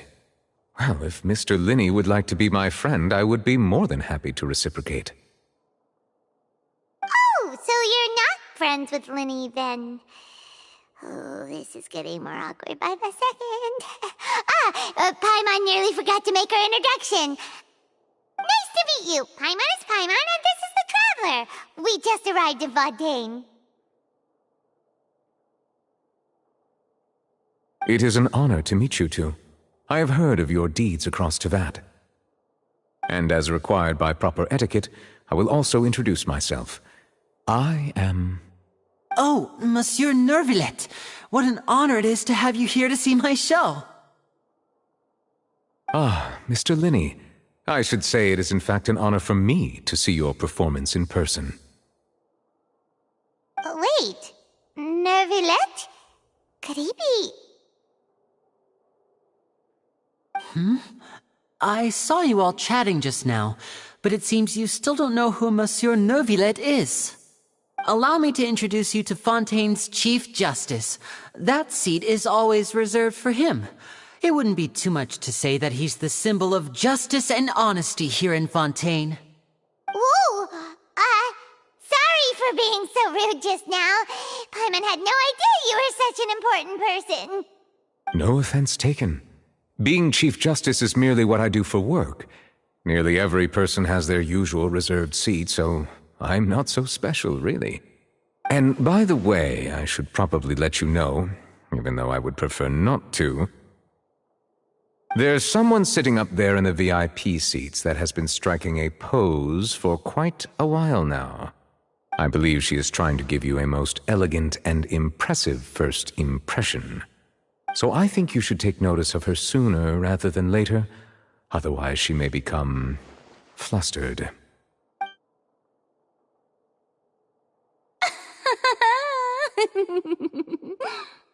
Huh? Oh, it's Furina, the Hydro Archon. Huh. She sure has a smug and satisfied look on her face. Guess she has no idea that you saw right through her act. Very good. That is for the best. No need to pay her any more attention. We may now enjoy the show. Huh? So is this what things are like between the Chief Justice and the Hydro Archon? All right, please wait just a moment longer. I've pretty much finished my preparations, and the performance will start as soon as the audience has made their way to their seats. Yay! The show's finally about to start! Paimon can hardly wait! Paimon's never seen a real live magic show before!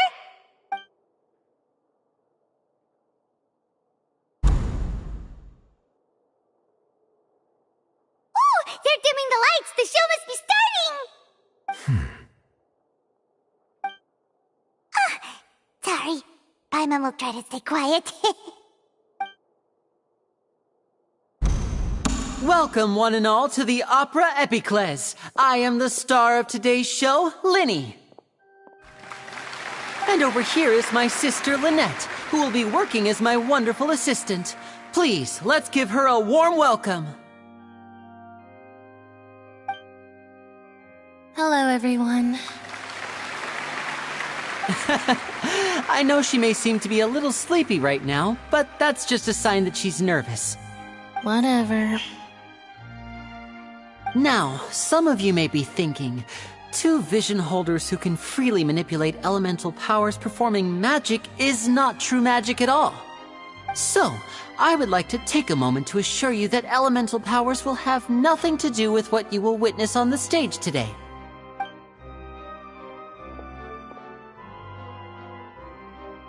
Both Lynette and myself have removed our visions for the show. That way, even the gods won't be able to help us. Oh, good point. That's what makes the show real magic. Now, without further ado, let the show begin. Lynette will now exit the stage to make some preparations. I know you might miss her, but don't worry. She'll be coming right back on stage momentarily. Perhaps in an unexpected way. I'm sure she'll be stealing the spotlight soon enough. Oh, and before I forget, there's one more thing I should say. You never know what can happen in the blink of an eye. A magician's greatest skill is making things disappear or appear. The possibilities are endless.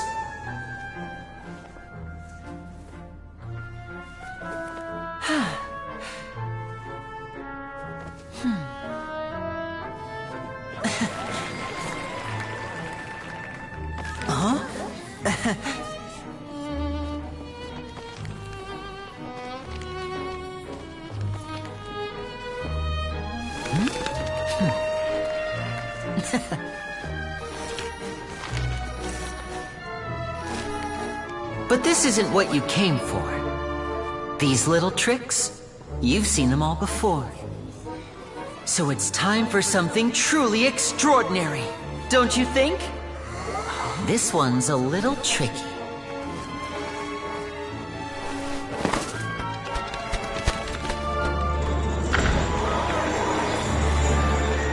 Using this water tank, I shall make my sister vanish completely, right before your very eyes.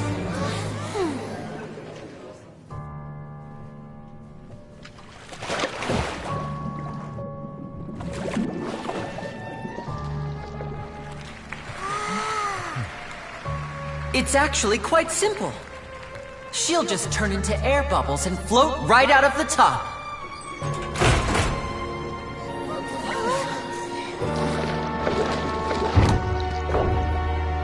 Oh no! I told them to check all the props carefully. With the lid on, even air can't escape. An amateur magician would be getting very nervous right around now. Luckily, it's me on stage, so let me show you what a true virtuoso can do.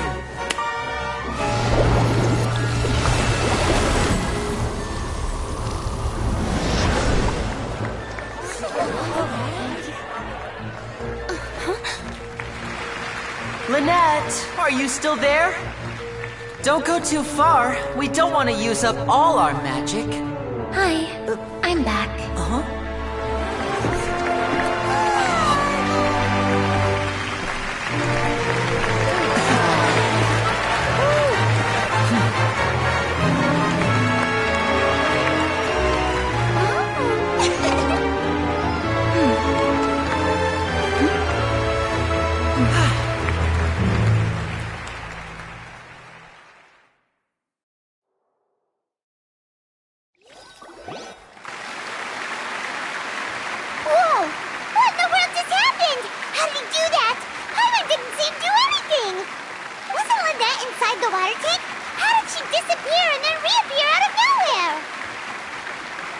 If we could see easily through his tricks, then that would mean that his skills are still lacking. To appreciate magic, we should focus on the show happening on stage, rather than getting caught up in trying to see that which has been intentionally hidden. That's right. Paimon couldn't believe her eyes when Lynette reappeared. Amazing! Thank you everyone. I'm glad you enjoyed that performance. But our magical journey has only just begun. I've prepared even more astonishing surprises for everyone here. The magic of transformation and disappearance can go far beyond what you've just seen. I'm sure many of you are thinking that escaping the water tank was impressive enough. But Lynette is still my assistant after all. In which case, I have ample time to make all necessary preparations. So, for my next trick, I will require the participation of one lucky audience member. Please, if my assistants could bring out the magical boxes now. There are 2 boxes and only 2 boxes. One is here and one is there in the aisle among the audience.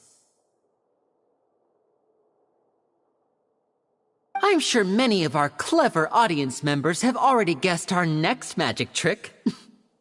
A swap! Our lucky audience member and I will each enter a magic box. After 1 minute, we will each emerge from the opposite box. Now please, everyone pay very close attention to the box you see here. Don't give me any chance to make a move. Wow! How's he gonna do this? Hey, do you think this is all magic tricks, or does Lenny have actual superpowers? The lucky audience member will be generated by this random number selector. It selects numbers entirely at random. Even I don't know who will be chosen to participate. Now then, let's begin. Let me see. Oh, row 7, seat 3. Congratulations! You now have the chance to experience magic firsthand for an entire minute. Please, come forward. My assistant will take you beside the magic box. I'm sorry, it might be a little cramped inside, but no need to feel nervous. We've carefully arranged everything for you to be as comfortable as possible. You don't need to do anything, but no matter what strange things may happen, don't come out of the box. If the magic is interrupted, who knows where you might end up? You might even find yourself in the Fortress of Meropide. Oh, okay. All right. Before I enter the magic box, there is one more thing I need to ask the audience to do. Could you all give me a countdown? Like this. 60, 59, 58. Just keep counting down. You can go a little faster or slower if you like. I won't be able to see anything in the pitch black box, so I'll be relying on your voices to know when time is up. Oh, and no tricks now. If you quickly count from 60 in just 30 seconds, then I'll be in a tough spot. Ooh! Paimon kinda wants to count faster after hearing him say that! No, that won't do.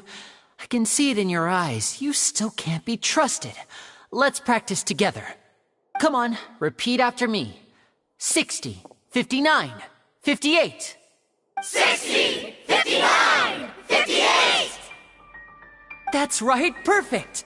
Keep it going. All right, I'll see you all on the other side once you've finished counting.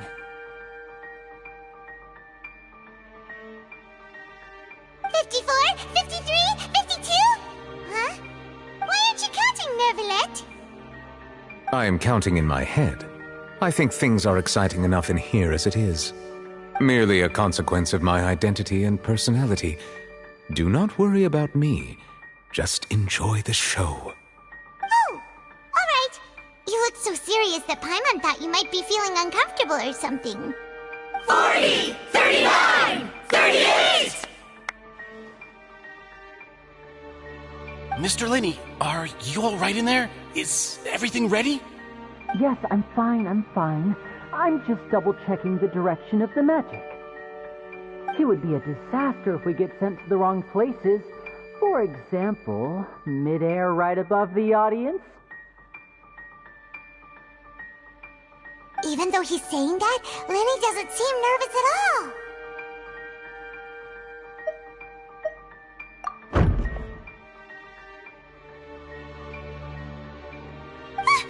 What was that noise? Did you hear it too? Not sure. Anyway, it doesn't seem like anyone's worried about it. 25, 24, 23! What's wrong, Mr. Linney? I can still hear you moving in there. I seem to have accidentally knocked over a decoration. I'm trying to fix it, but it's pitch black in here. I can't tell left from right. Never mind the decorations. There's no time for that. The show is what's important. No, that's unacceptable. I want my show to be perfect. Don't worry, we still have 20 seconds. Hear them counting? 19! 18! 17! It seems things aren't quite going as planned. I apologize, everyone. It feels like you're all starting to count faster, but that's all right. I know it can be tiring to do such a long countdown. 10 seconds and change is still plenty of time. 10! Almost there now. Whew. Swapping two people is harder work than you might think. Even a master magician like me can't guarantee I'll get it right the first time. Hey, wait! Is this the back one? I can't tell. They both look the same inside. Huh? No, that's not it. I'll try again. 7! Hey, slow down! Honestly! 5! 4! 3! Whoops! That doesn't count! 0!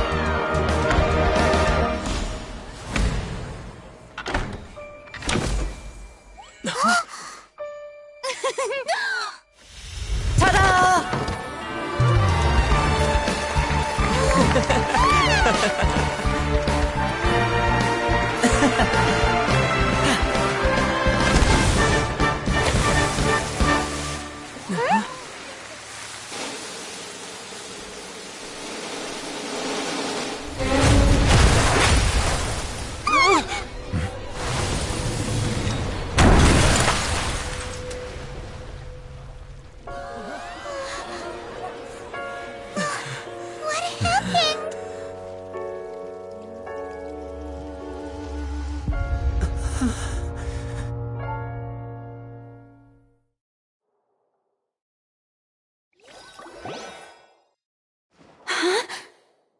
Is this part of the show? Mr. Lenny, you're going to use magic to fix the stage now, right? What happened? Oh no. Maybe this isn't part of the show. The girl was still in that box, right? This performance is over. Medical staff with me. Guards, secure the scene and detain all the performers. Seal the exits. No one is allowed in or out at this time. Yes, that's right. If this was just an accident, then we must investigate the cause. But if this was all part of some scheme, then those accountable will not escape the judgment of the God of Justice. No need to be alarmed, you two. We'll get to the bottom of this soon enough.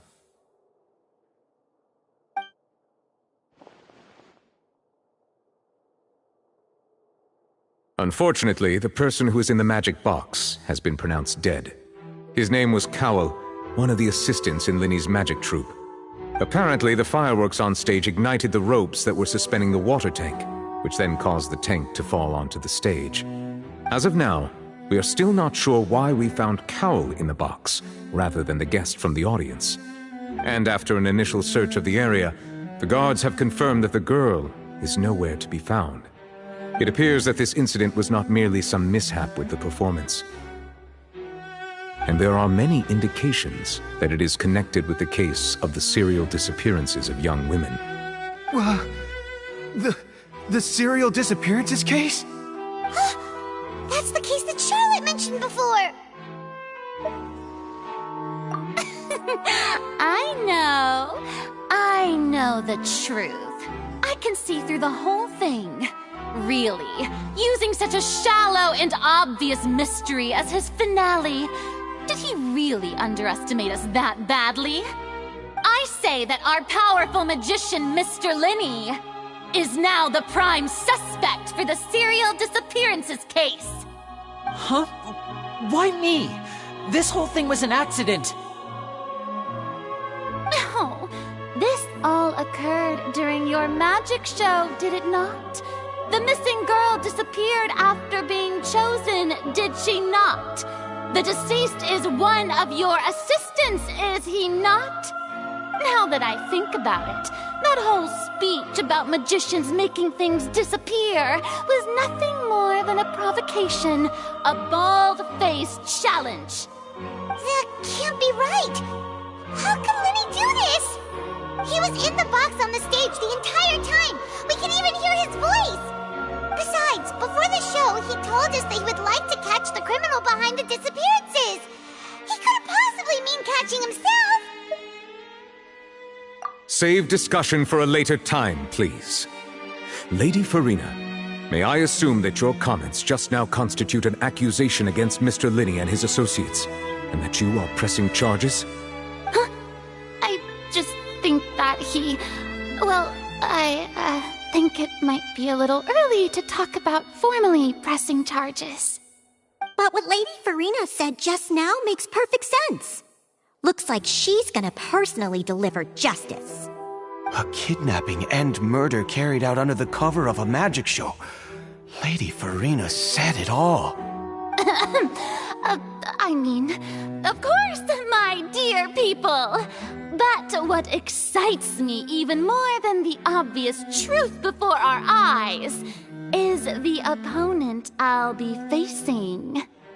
That's right. I mean you, Traveler. You'll support Lenny, won't you? After all, he was the one who helped you the first time we met. Then there's no problem at all. You know, the Traveler and I already had a duel the first time we met. But with Lenny's help, our little duel ended in a draw. But draws really are the most boring possible outcome. So, no more draws. Between the two of us, there must be a clear winner and loser. And what better place to hold such a riveting showdown and decide the true victor than here, on the grandest of stages, the Opera Epiclese. Huh? It wasn't a draw. She obviously lost last time. I understand. Charges have now been pressed, and as such, a trial is in order. Well, Traveler, seems Lady Furina has set you in her sights. But putting her dramatic rhetoric aside for a moment, I would like to ask you, are you willing to act as Mr. Linney's attorney and defend him in this case? Very well. The trial will be held a day from now in the Opera House. Both sides may investigate the scene to build their cases and search for the truth.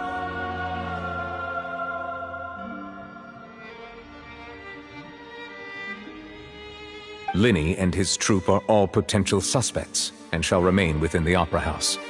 The audience may begin to leave in an orderly fashion once they have been cleared by the guards. A day isn't that long. Let's see what kind of case this big-shot outlander can build in such a short amount of time. I'm really quite looking forward to hearing it.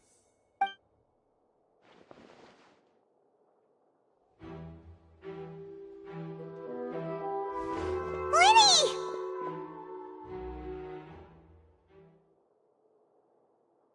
Sorry about everything that happened just now.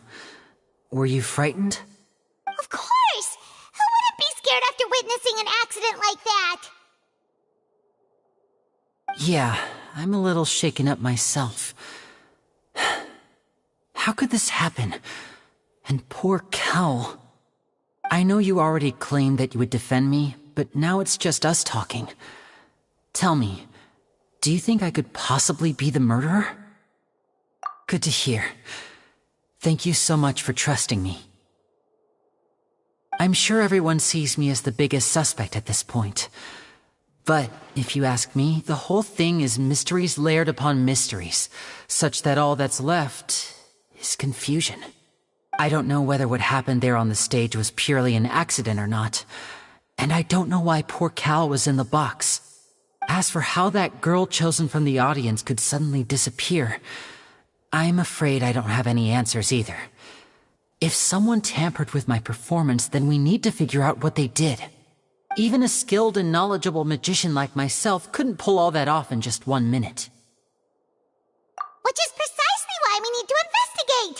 As this book says, the impossible impossible could not have happened. Whatever happened must have been that which is possible. Paimon bought them when we were reading at the bookshop in the city earlier. Pretty cool, huh? Don't worry, Paimon used her own savings to buy them. It wasn't from our travel funds. I think they look cute on you, Paimon. You have good taste, Lynette. That's the right attitude. Feeling depressed isn't going to help me now. I need to get back to my normal self. But with the guards watching our every move, it's going to be especially difficult for Lynette and I to prove our own innocence. Good thing you agreed to be our attorneys. Thanks for that. We'll be counting on you. Yes, thank you so much. Yeah, just leave it to us. Oh, since we're going to start investigating, Paimon has a question first. Where did Lynette go during the performance? Ah, well, I'm afraid that would involve some of our essential trade secrets as magicians. The secrets behind our magic are past saving, Linny. I suppose you're right. The truth behind our tricks is going to be important evidence that will be weighted during the trial. 'Tis truly a pity. As a magician, our magic show is a work of art. We've poured countless hours and spared no effort in perfecting it. But if revealing our secrets will help you uncover the truth behind what happened, then it will be well worth it. We should go somewhere else if we're going to discuss our magic tricks. We'll go speak with the guards, and in the meantime, you can go investigate the stage and the seating areas. Alright, let's go have a look while the investigation teams are still here. Detective Paimon is on the case!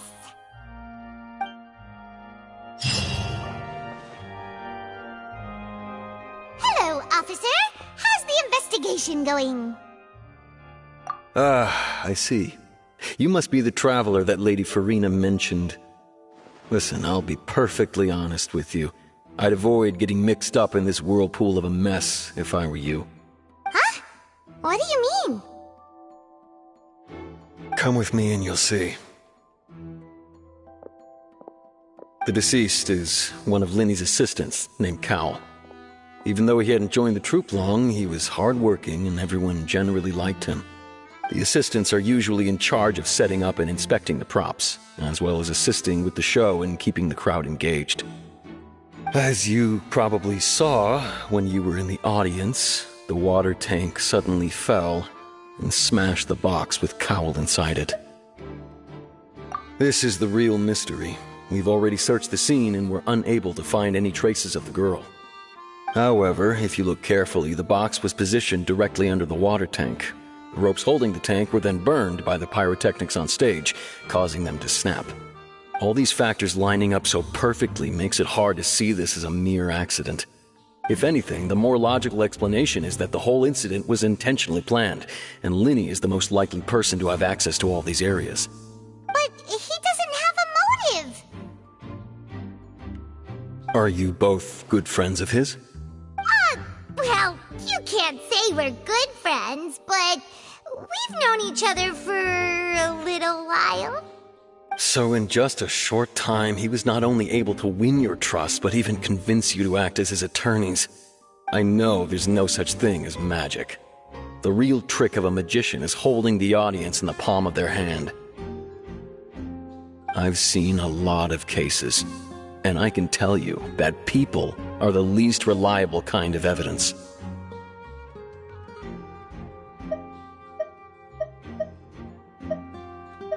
Sorry, I tend to be pretty straightforward. Just know that I'm warning you for your own good. Anyway, you may investigate the scene of the crime yourselves if you're curious. Who knows, maybe you'll be able to come up with some new evidence.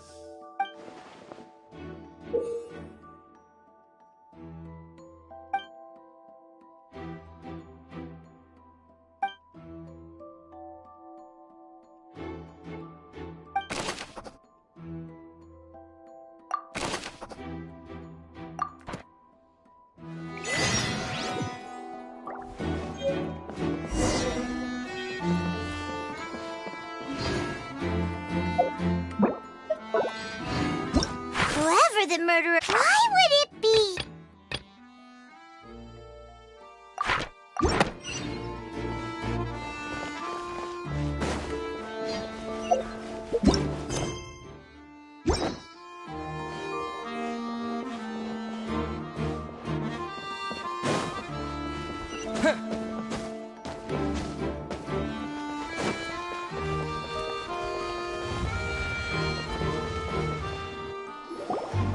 Hey, you! Yes, both of you! Over here! I've been keeping an eye on you for a while now. Huh? You mean us? That's right. If I'm not mistaken, you're also among those who wish to cut down the thorns and pursue the truth. No? And by the looks of it, you're not from Fontaine. Well, you're right on the more about that one, but who are you? Have you never heard of the Spina di Rosula? From mediating disputes and providing protection to solving conundrums, you name it, Spina di Rosula does it. And I, Navia, have the honor of being its renowned president. Though those who play by our rules call me boss. I'm Silver, her attendant. Pleased to meet you. And I'm Melus. Demoiselle's various daily needs and affairs are under my purview. Huh? Boss? Demoiselle? What gives with the names? Well, I am the second generation president. Melus and the others are still used to my previous title. My apologies, Demoiselle. Should you prefer, boss, I will endeavor to use that instead. No, no need. You don't have to call me boss. Just Navia is fine. Okay, if you say so. Not that we're members of Spina di Rosula anyway. All merely trifling details. Never mind. Now, back to the situation at hand. That's right. I've always kept an eye on the serial disappearance cases. My interest stems from a matter back from my father's time. Judging from the look of things, I find Linny an unlikely mastermind. Really? We think so too! That's why we're looking for clues now. But how did you come to that conclusion? Intuition, naturally. My unparalleled intuition. Furina sure was quick to point the finger at Linny without any decisive evidence whatsoever, wasn't she? But that's not uncommon for her. If you remember, the Justice had to interrupt her and ask if she was pressing charges just to keep her from getting carried away. Anyway, a trial begins the moment someone levels charges. And, of course, there was no way Furina was going to back down in that situation. Sounds more like you just don't trust the Hydro Archon. Well, what's your opinion? I must admit that she can be interesting at times, but liking her doesn't mean that I'll blindly agree with her. All right, I've answered your question. Now, it's time you answer mine. Wait a minute! Did that answer count? Well, I say it does. But don't worry, you won't hear any pointless questions from me. In your opinion, do you think it's right to treat a trial like it's an opera?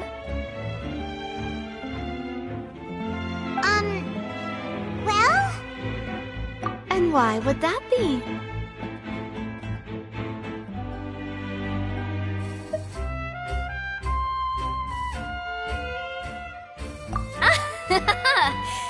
See, Silver and Melus? I told you they'd be different.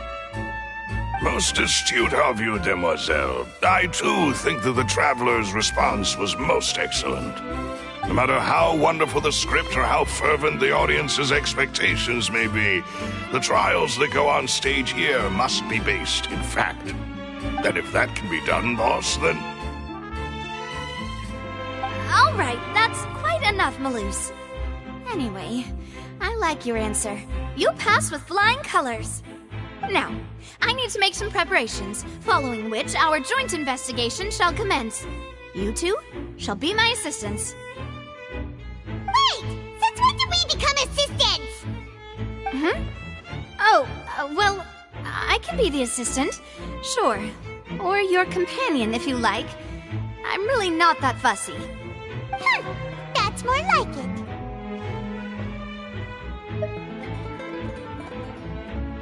it. Far be it from me to brag, but I believe that Demoiselle's intuition will be instrumental in uncovering the truth. You wish to save a friend from false accusations, and we wish to unravel the disappearances. In this sense, our goals are aligned. You have a point. You're quite the talker, aren't you, mister? And what about you over there? What do you think? You seem like you've got something on your mind. I have nothing to add.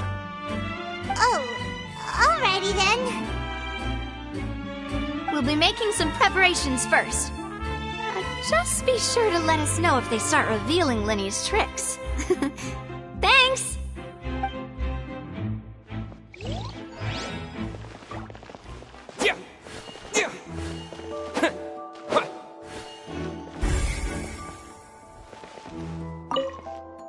Speaking of that, I think magic shows would be very popular in Poisson.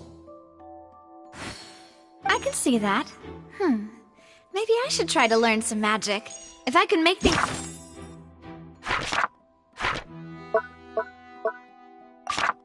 disappear, cleaning my room would be a cinch. You need not worry about such things, Demoiselle. That falls under my duties. Oh, right.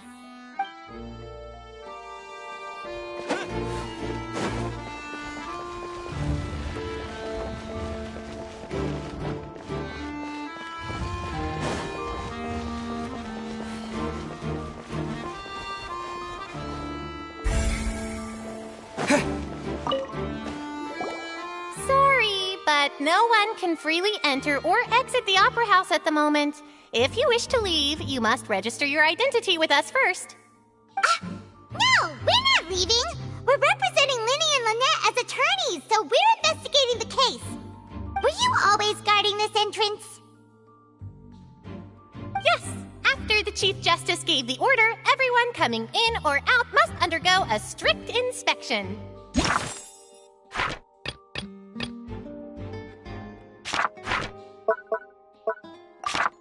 So, the missing girl couldn't have left from here. At least, not from that point on. I doubt there was much opportunity then, either. How can you be so sure, Well, because I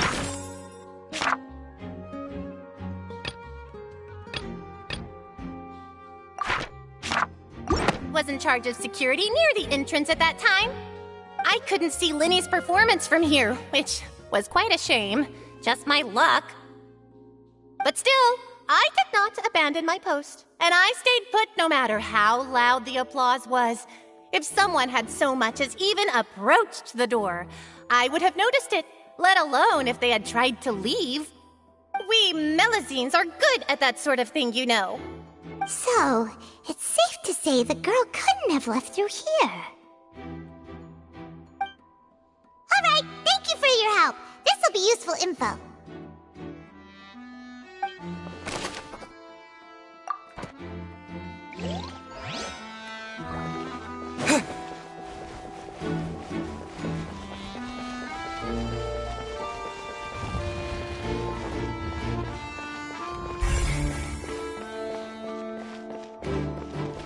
Linny's still talking to the guards. I think someone will be assigned to monitor us later, but that's alright. Linny's still talking to the guard. I think someone...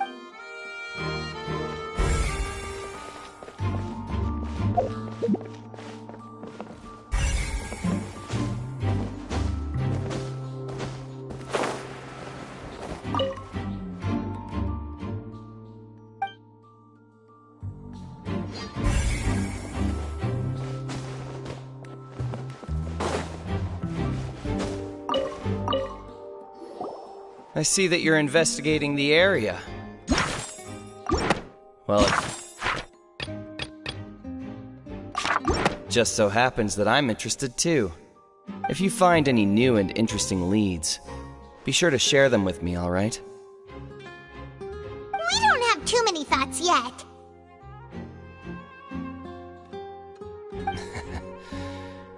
Then why don't I tell you my hypothesis first? The way I see it. And I'll start it with that loud thud. The thud? Oh, you mean the sound that happened during the countdown? Yes, exactly. It wasn't terribly loud, but I suspect that most people heard it. It's just that everyone was awaiting the results of Linny's trick with bated breath, so no one paid it much mind. But now that the incident has happened, the thud has become an important clue. That makes sense. So, what do you make of it? I'm of the opinion that it may have been the sound of Linny's accomplice, Lynette perhaps, jumping atop the water tank or something like that. And when the pyrotechnics went off, she cut the rope, sending the water tank crashing down. But wasn't the noise we heard too loud for that? Perhaps the balance wasn't right, leading to a particularly rough landing. Oh, that's true. I suppose I must reconsider. That does remind Paimon, though. What was with that sound?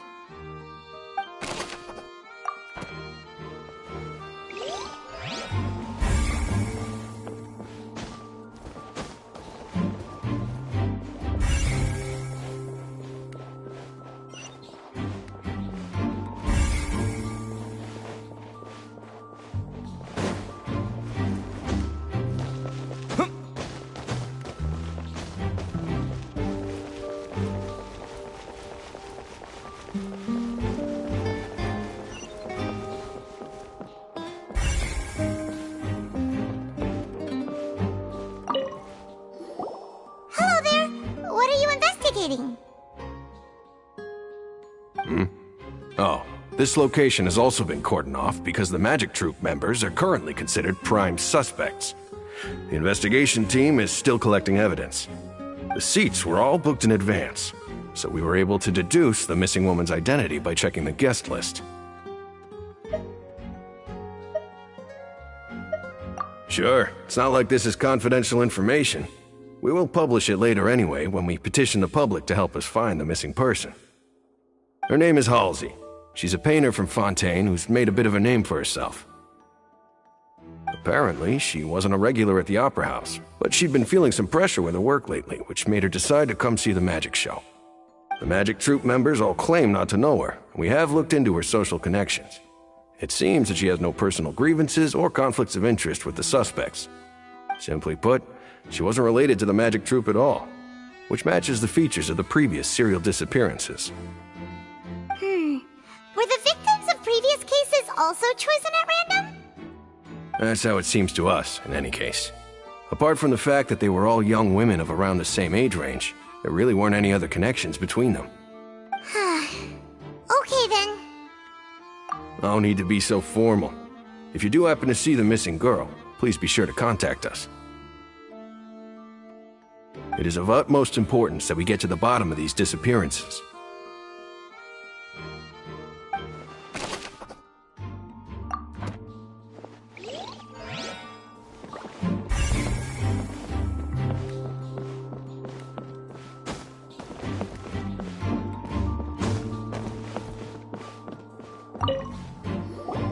So this is the rope that broke and caused the water tank to fall. The rope looks pretty durable. How can it be burned through so quickly by fireworks? Why are you suddenly so serious, Traveler?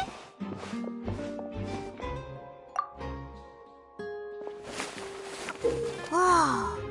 Look! This bit is made from different material!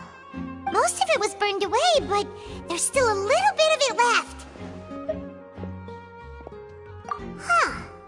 So if a rope meant to hold something was made with that kind of material in it, then that means... Wait! Why don't you write all this down? Let's take notes!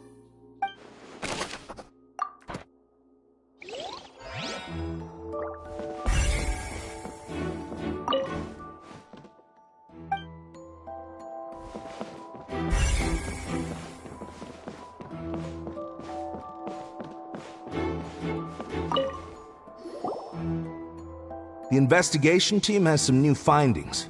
Turns out there's an issue with the random number selector after all.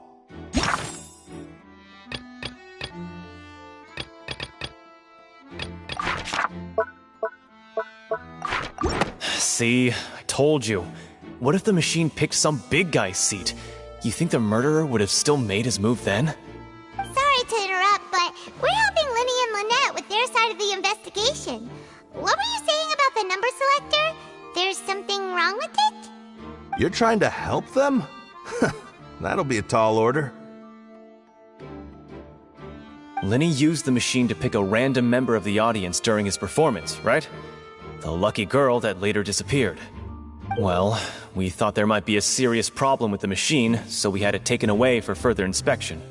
It turns out that the seat number it picked wasn't random at all.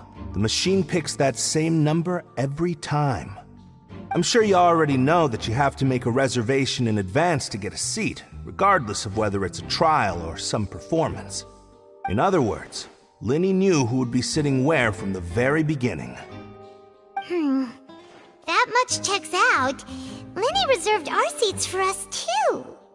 Bet you see why I was saying it'd be tough to make a case for Linny. Even though it's bad for Linny's case, Paimon had better write it down.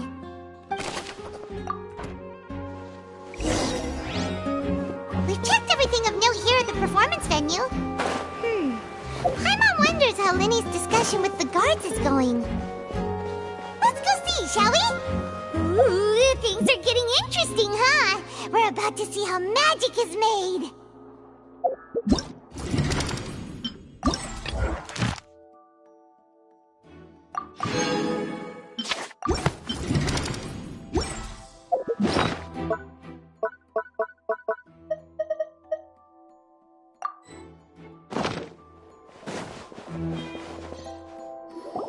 Understood. Then I will be going with you. Just so you're aware, I will be monitoring your actions and making notes as necessary. Very good. Thanks for being so agreeable. I'd pull a rose out of my hat as a gift for you if I could. You may spare the pleasantries. I'm just doing my job. You've arrived. Who's this? Me?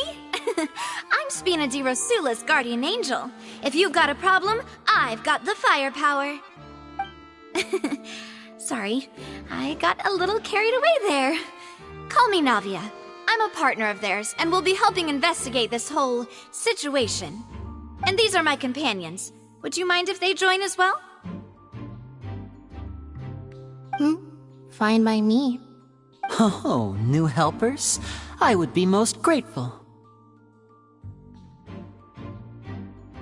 Well, let's just say we're tagging along. It's not every day you get to see the secrets behind magic performed on such a large scale. I appreciate your kind interest. Come with me. We'll be heading below stage. Huh? Below stage? Yes, a world of secrets is hidden beneath this magic box, prepared specifically for this switcheroo trick. But before I reveal everything, you should have a look first. Notice anything strange here?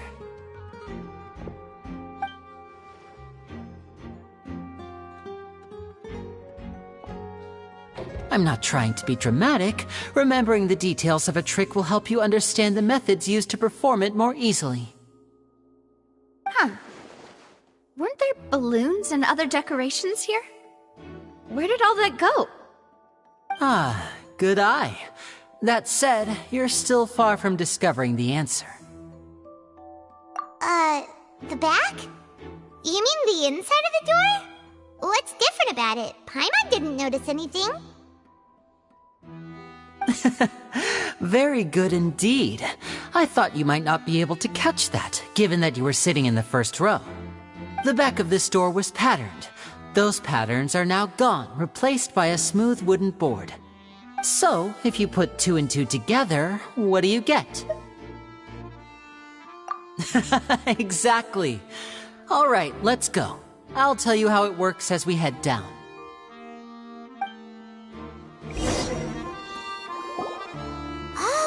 So there was a passageway under the magic box!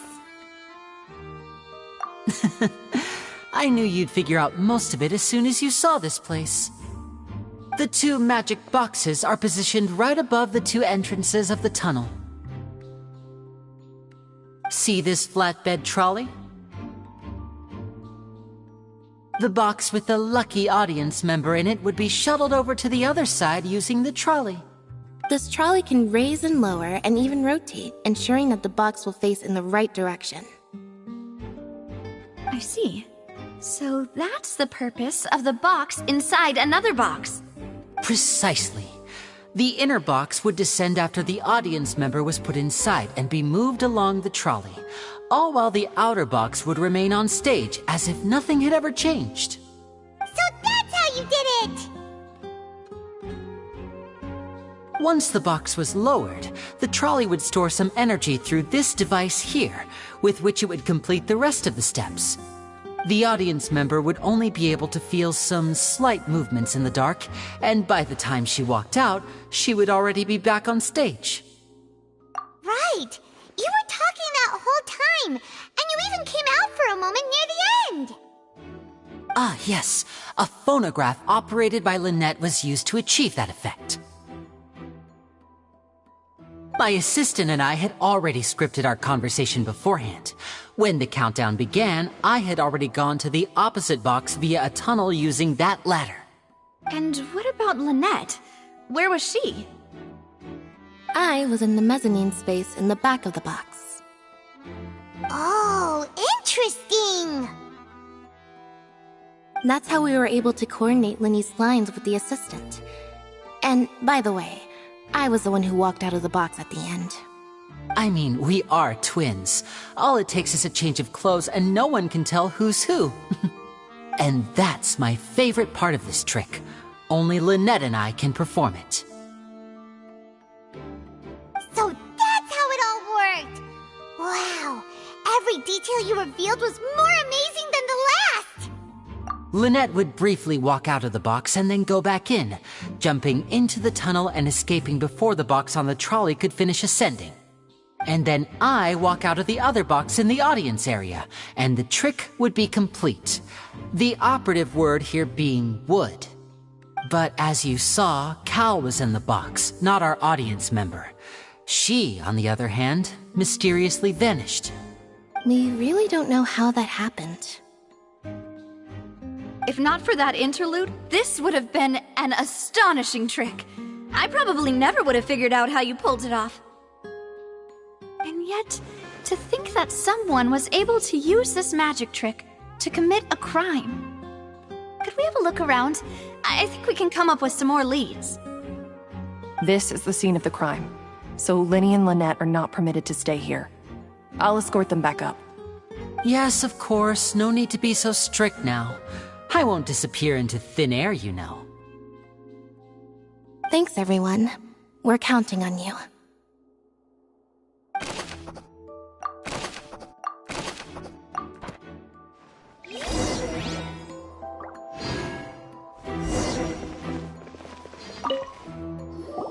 Huh. What's this? Looks like a hook tied to the end of a rope. Huh? There's all kinds of odds and ends here. Perhaps it was a prop for a different trick. But why would it have been left here? Whatever it is, let's make a note of it first.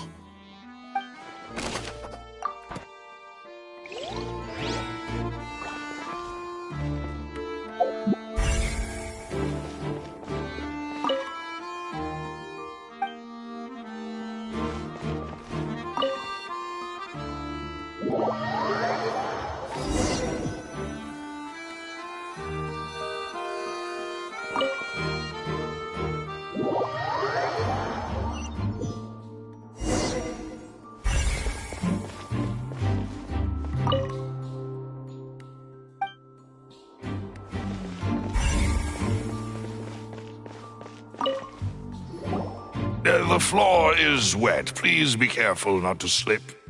Speaking of which, why would there be water here? Oh, Paimon knows! where you pour water into a jug and then flip the jug over only for the water to disappear? And here's a broken vase. Huh. Did the trolley knock it down while moving? That can't be. The trolley moves along tracks from start to finish. It couldn't have hit the vase at this distance. Let's note this down too and think about it later.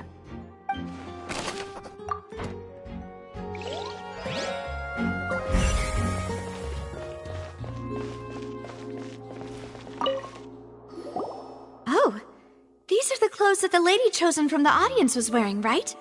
Her clothes are here, but she's nowhere to be found. Right.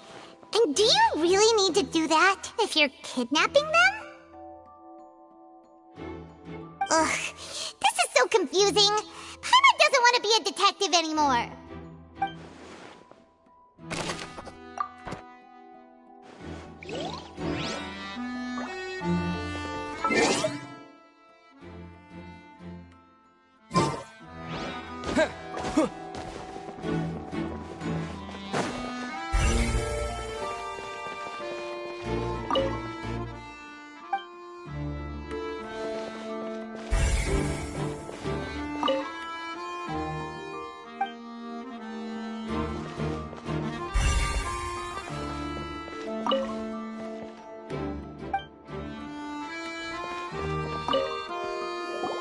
What is this place?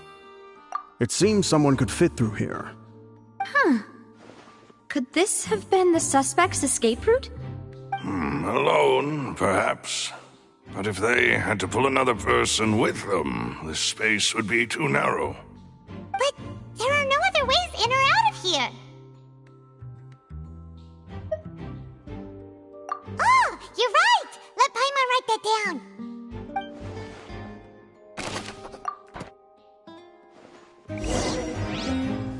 Seems we're just about done investigating down here.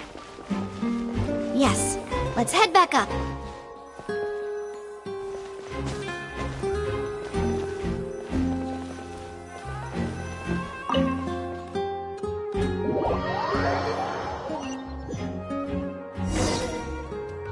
Well, we've ascertained the state of the crime scene. Let's find a place to sort out our findings once Malus returns. Seems to me that there are several things that don't add up here. Apologies for the wait, demoiselle. So, what did the guards say? Did the criminal escape through the vent? They believe the odds of that are very low, since the vent leads to the Opera House's basement. The guards have checked the area carefully. No one left through the basement during the performance or after the incident, and no one was found hiding there. So the tunnels become like a secret chamber then! You know, like the kind you usually see in novels! The plot thickens. Halsey's disappearance and Cowell's death are both quite inexplicable. No wonder Furina was so confident in her accusation. All the current evidence points toward Lynnie and Lynette. In other words, the charges are very likely to be upheld unless we make some considerable progress. Charges and then trial. So if the charges are upheld, they'll announce a sentence? That's right. This is how a trial goes in the Opera House.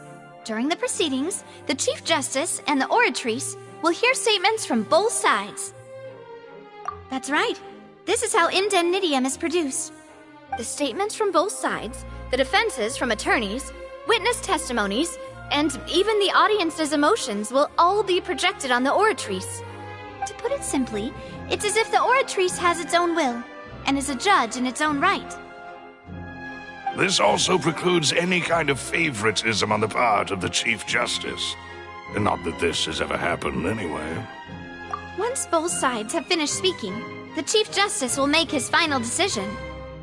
This, too, will be used by the Oratrice as a reference. Then, finally, the Oratrice will be consulted by officials. The result it returns is the will of justice itself. Huh? So that machine is the one that actually decides? Paimon thought Neverlet called the shots. In practice, there is very little difference. Both have always come to the same judgment, which is why people have great faith in the Chief Justice. Ah, yes, the guards also asked me to convey that none of us will be allowed to leave this place before the trial. Huh? Why? Because we've chosen to act as the twins' proxies. That makes us persons related to the case. They're concerned that we might be colluding with outside parties, or that we might find outside help to disrupt the case. And even if that were not so, it could prove problematic if we happen to spread key information about the case ahead of time. I'm ready to break out at any time. Whoa, whoa! There's no need for that! Paimon thinks they have a point! That said, are they providing food? Of course. I just hope you don't mind the lack of options. I'm afraid that catering to all tastes is not in the cards, nor is any guarantee of balanced nutrition. In that case, let's just sort out our findings together here. Pity. I was hoping to take you to try some of Fontaine's famous desserts, too. I mean, what better way to properly think through our findings than over some tea and sweets? Huh. Breaking out suddenly doesn't seem like such a bad idea after all. Just kidding, just kidding. Paimon will still do her best, even if there are no snacks. What do you mean, no snacks? Of course we'll have snacks. If we cannot buy some, then we'll simply make some. Huh? Here? But how? Understood, demoiselle. Everyone, please come with me.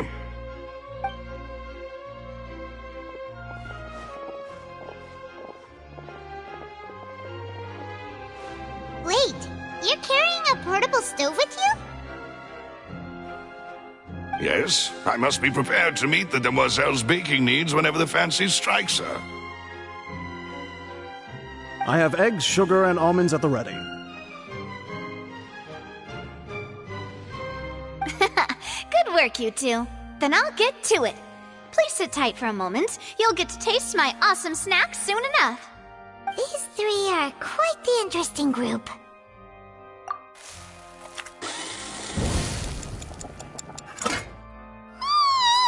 And Paimon thought it smelled good while it was still in the oven! Oh, it's even better now. Paimon can't stop drooling. From the way you had these two guys carrying all that stuff around, Paimon thought you'd have them do more during the baking process. But you ended up doing the entire thing by yourself! Beating the egg whites, grinding almonds, everything! I was applauding. And I was giving encouraging smiles. Paimon was just thinking, aren't you worried about getting your fancy dress dirty beating egg whites and baking like this? Well, I don't think it's carved in stone anywhere that fancy ladies can only read books, sip tea, ride horses, and play the piano. I just really enjoy making snacks. Don't underestimate beating egg whites, by the way. It's a real arm workout. You also need to beat them to just the right consistency, or your macarons will crack.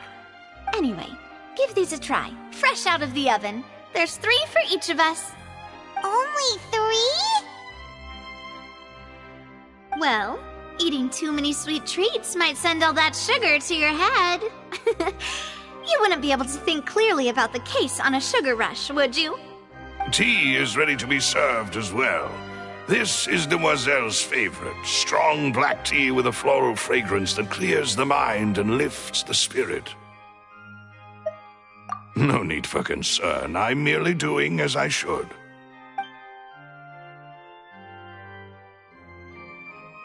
All right then. Down to business. As Paimon mentioned previously, the tunnel seems to be something of a secret chamber. However, we can assume that Lynnie and Lynette were not alone within it. Some criminal also occupied its sealed confines. The magician twins could have committed the crimes, of course, but they lack any logical motive. Exactly! Why would they do such a thing right when everyone was watching?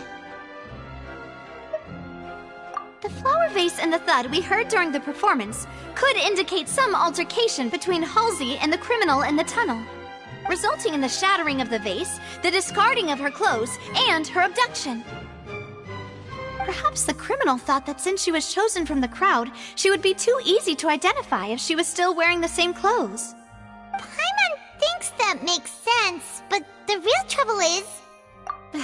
True. None of the clues we found thus far support the existence of this third person. But the only people left to consider are both technically victims, whether it's the missing girl, Halsey, or poor Cowl. Huh. Could Halsey have secretly made modifications to the magic props in order to murder Cowl before making her escape? That's right. And even if she had tampered with the setup, she would need to understand the entire trick to pull it off. Nor does she have any motive. The guards said that she has never had any dealings with the magic troop's members. Were we not thorough enough in our search? From the sound of things, this is turning into an impossible case. Your macarons are amazing, though, Navia. They smell great! They're nice and crisp and super sweet! They are my specialty, after all.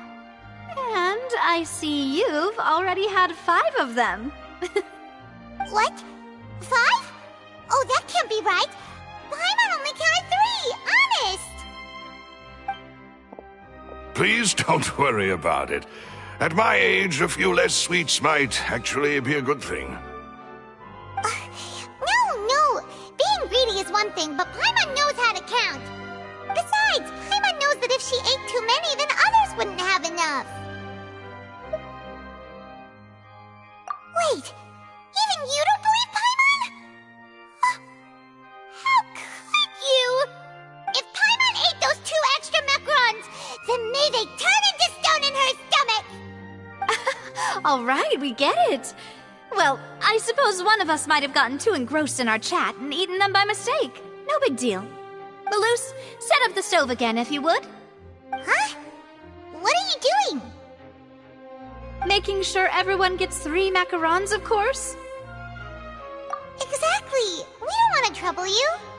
As you wish, demoiselle. And I have the egg, sugar, and almonds. Well, this really is your hobby, huh?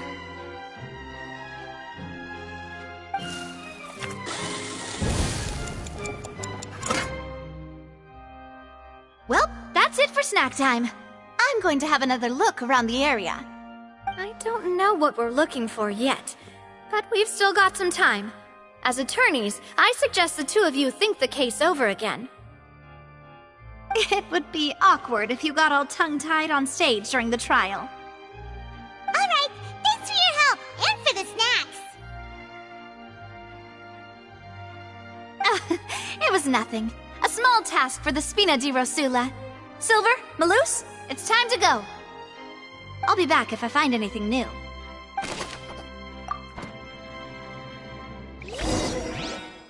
All right, it's time to put our heads together. We've got to get our defense ready for the trial. Oh, it's probably gonna be a long and difficult case. There's no point in worrying about that now. We just need to prepare.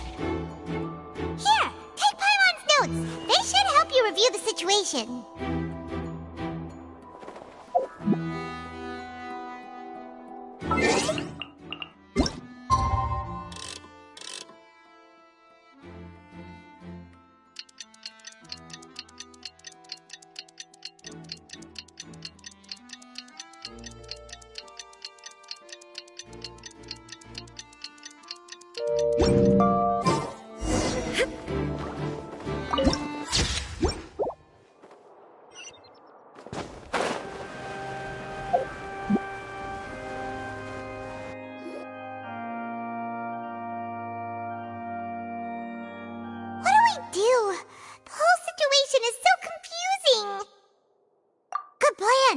Impossible things don't just happen. We'll get to the truth one way or another.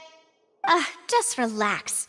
Even if everyone else suspects Lenny and Lynette, at least we will be supporting them from the stands. Besides, I doubt Furina understands any more about what happened than we do. Thanks, Navia. Well, we'll be going then. Best of luck to you.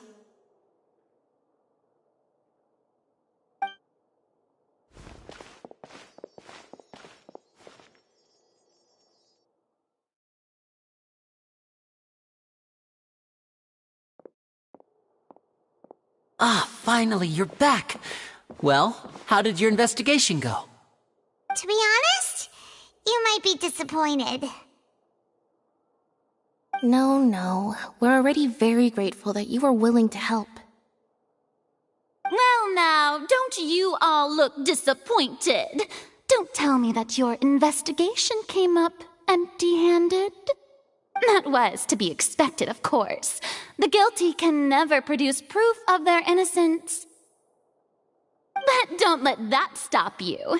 I shall be terribly disappointed should you, my most anticipated foe, concede so easily.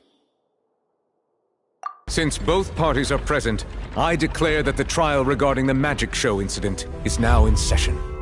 Firstly, in order for the audience to understand the causes and results of the incident, could we please have Mr. Linney explain the trick? Yes, of course. I will explain while Lynette demonstrates on stage. All the necessary items have been prepared.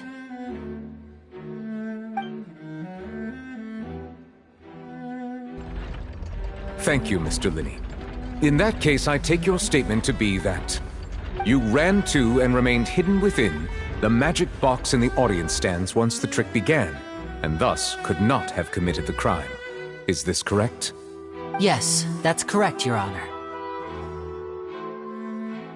In that case, I call upon the prosecution. Lady Furina, do you wish to refute his statement in any way?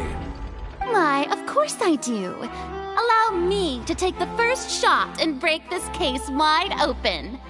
Mr. Linney is clearly lying. There is no way you could have been in the box the whole time if you were to abduct Halsey and murder Cowell. In fact, I'd say you were hardly in that tunnel at all. That is simply your hypothesis based on the presumption that I'm guilty. Oh, is that so? And if I may ask, what did you hear while you were inside your box? The roaring countdown of the crowd, of course. That's how I kept track of the time and built anticipation for the finale. And you didn't hear anything else at all? Nothing that might leave an impression of any kind? No, nothing. I see.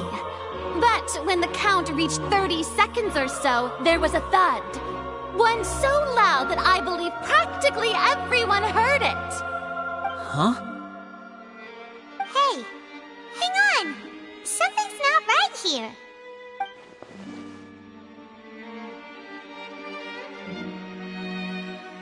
Yeah, I'm sure he could have heard a noise that loud from inside the box. I was right by the box, and I definitely heard the thud. Look at those scales. Could those mean... Well then, ladies and gentlemen, allow me to use the words of the magician himself. You never know what can happen in the blink of an eye. Indeed, it seems his alibi can also collapse in the blink of an eye. Of course, I have armed myself to do far more than smash your alibi. Confidence cannot go unfounded, and my foundations are rock solid. Tell me, aren't you and Lynette actually from the House of the Hearth? The House of the Hearth? No wonder they did something like this. So the serial disappearances were the Fatsui's doing. Now it all makes sense. I've got a feeling that what happened on stage probably wasn't just an accident. That's irrelevant. Our identities have nothing to do with what happened. Indeed. Then perhaps you could tell us everything that happened during that 1 minute. Your first priority is to prove yourself innocent after all. I'm sure there is little that needs to be kept secret now. Unless your script already has holes in it. The Outlander is speechless. My, oh my, don't they look flabbergasted? Now comes the infighting and discord, I suppose. This was almost too easy. Oh, good thing I made all those preparations. Seems the all-nighter I pulled last night is really paying off. Hey, Linny! Why didn't you tell us this before?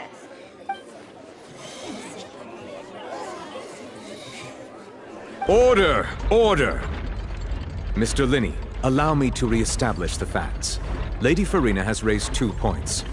First, when the thud was heard in the Opera House, you were neither in the box nor the tunnel. Second, you and Ms. Lynette are both members of the House of the Hearth. Are these claims true?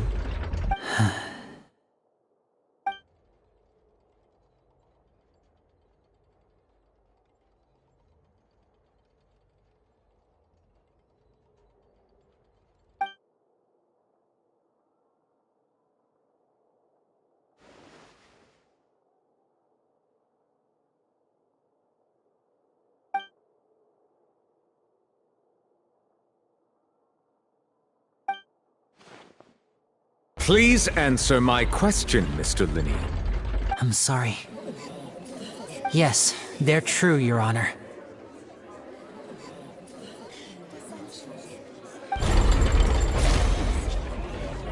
I knew it! Well, that's it. We might as well move on to the sentencing already. What should we do now? Granted.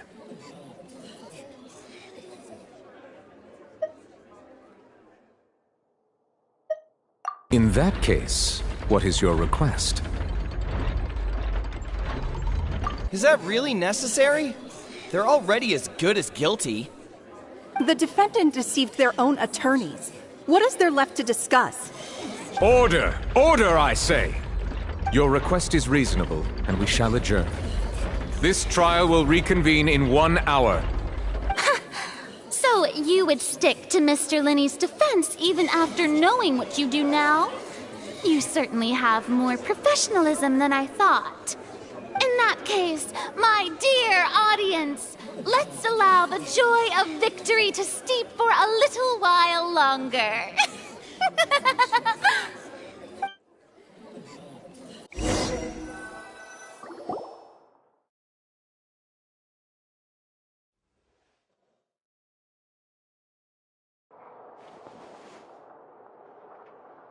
Well, this is awkward.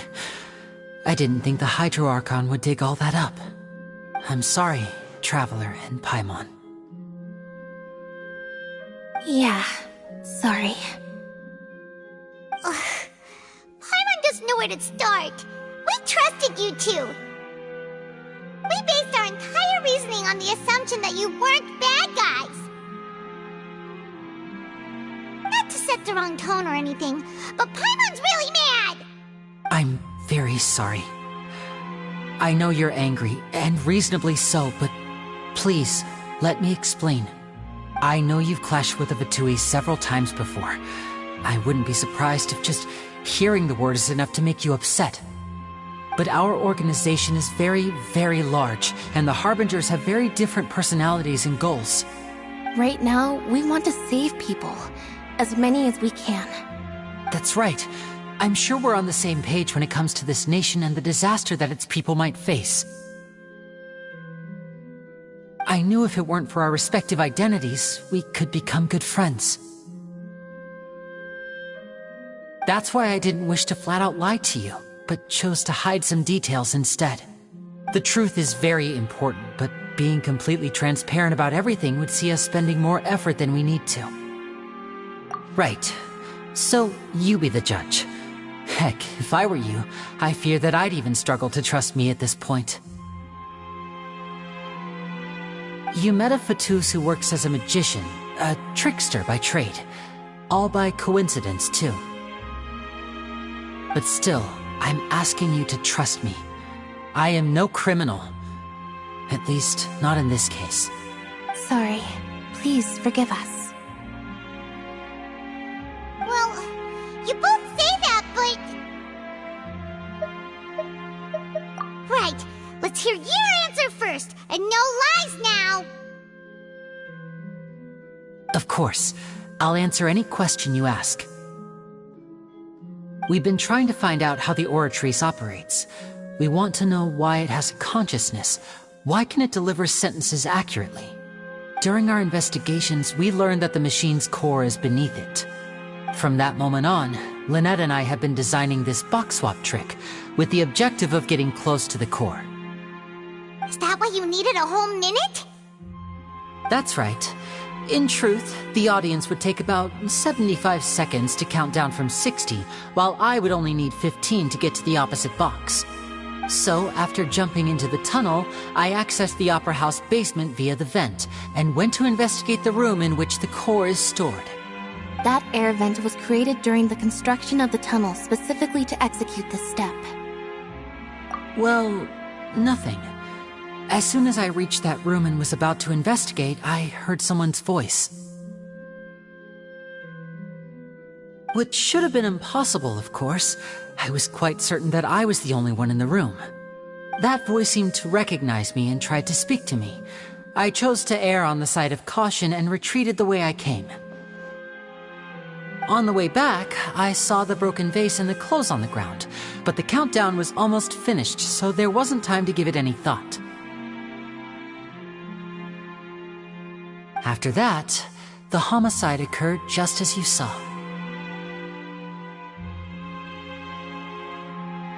Well, that explains why you didn't hear the thud.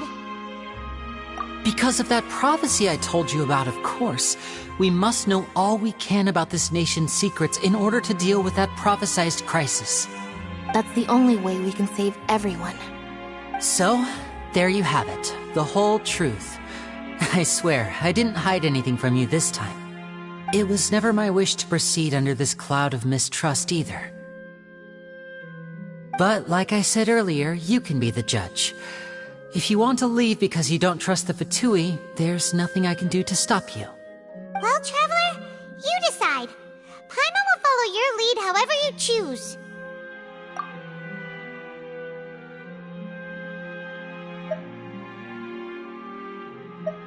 Okay, thank you. Thanks for giving us a chance. The current problem is that the scales are tipped pretty badly against you two. If we want to refute the Hydro Archon's accusations, we're gonna need a seriously watertight defense. Huh? Oh, Paimon thinks she gets what you mean.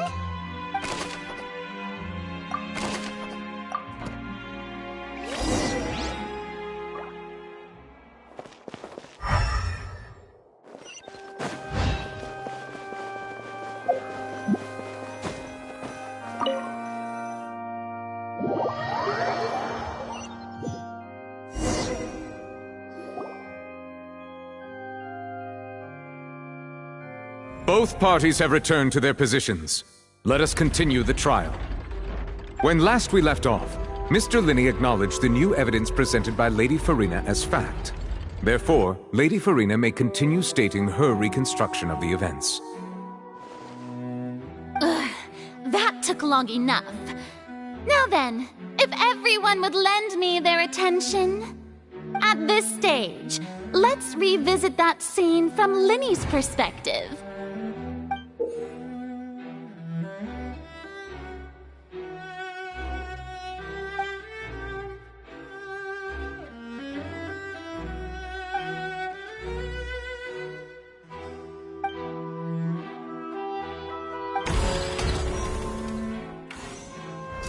As the countdown began, he entered the tunnel. When the flatbed trolley passed, he opened the box and got into an altercation with Halsey, which caused the loud thud. He did not realize that this sound could be heard by everyone in the Opera House, which is why he claimed earlier that he could not hear the sound. Finally, he used the vase to knock her out, before making her change clothes to prevent others from recognizing her.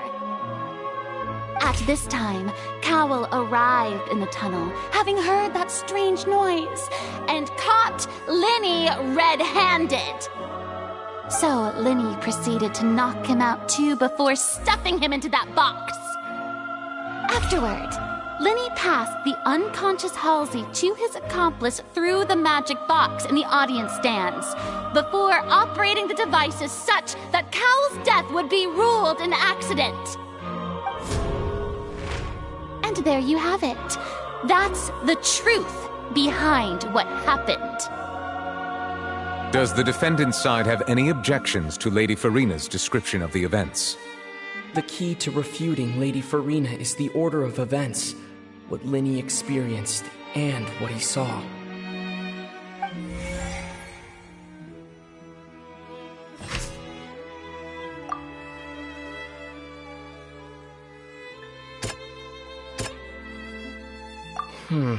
Seems this won't produce a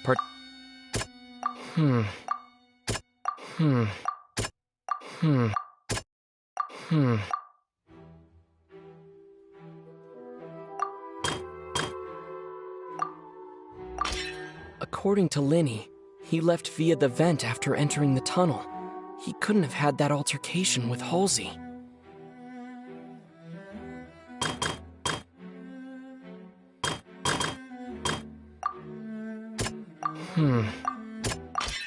Linny went to the room that contains the Oratrice's core. This is the actual truth.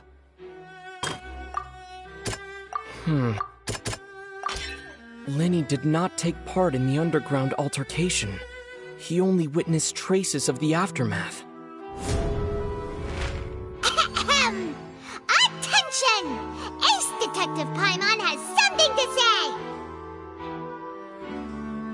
When the countdown started, Linny did indeed go into the tunnel.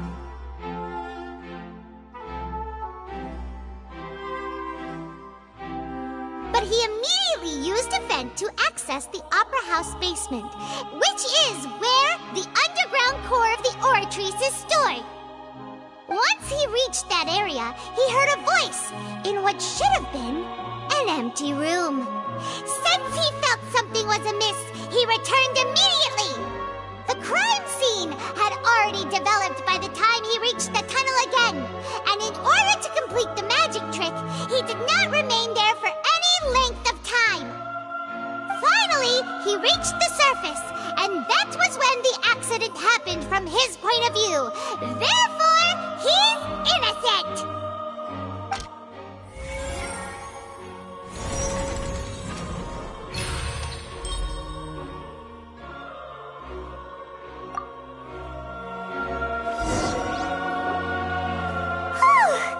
Paimon did it!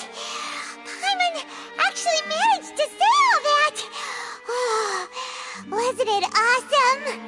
In other words, you believe that he knew nothing of the incident? That's right! My reasoning?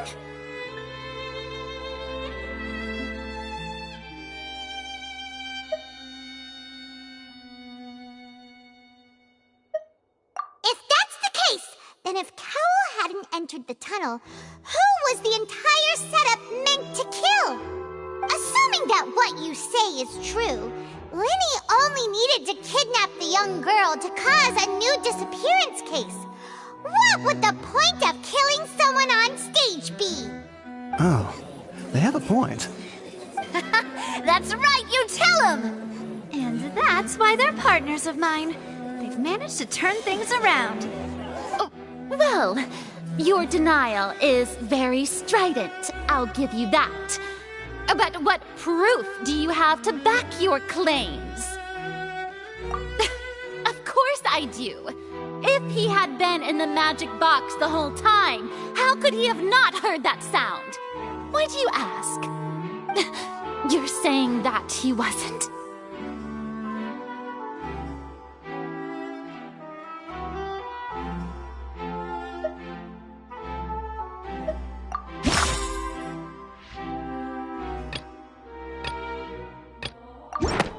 sure we don't need to give this more thought? Paimon thinks there's something off here.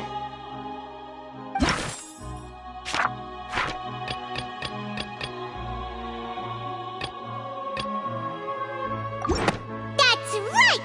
Linny wasn't in the box or in the tunnel. That's why he didn't hear anything strange during the performance. This means that when the crime happened, Linny had already entered the basement via the vent. The same clue you used to disprove his alibi has now become the best proof! How do you like that? Well played. To think you'd use such logic. Well then, if it wasn't Linny who committed the crimes, then who was it?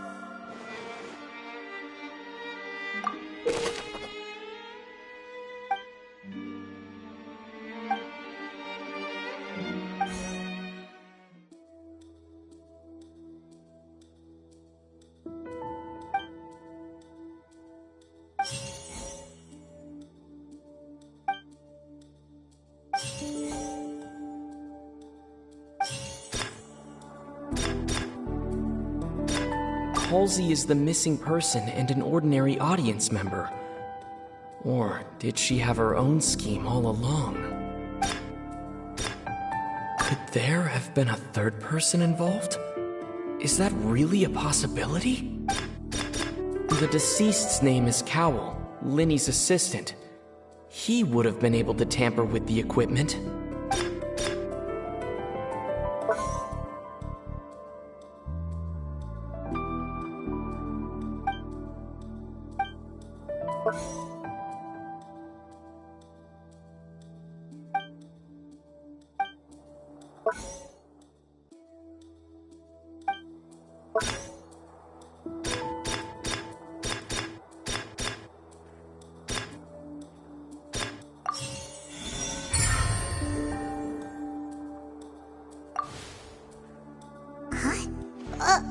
That can't be right.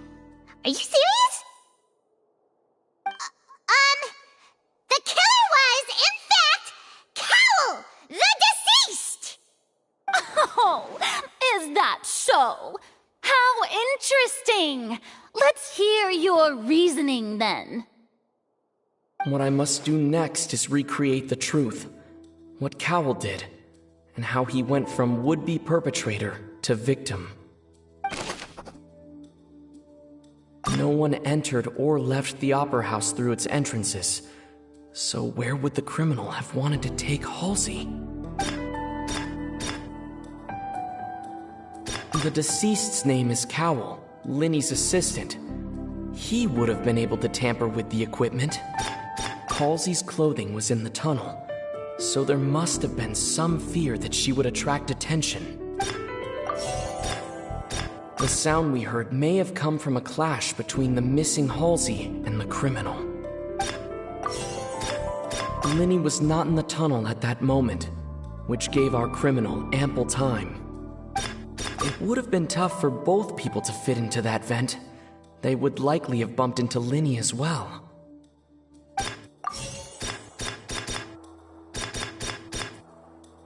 Linny was not in the tunnel.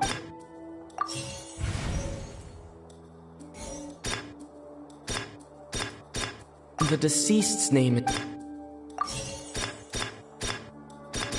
No one entered or... Halsey's clothing was...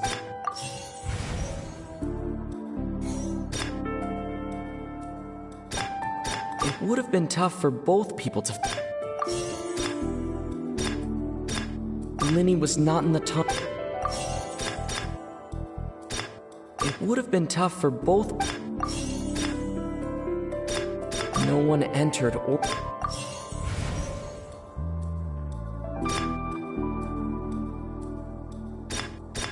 It would have been tough for both...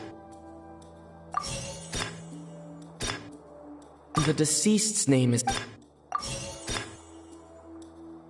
No one entered or...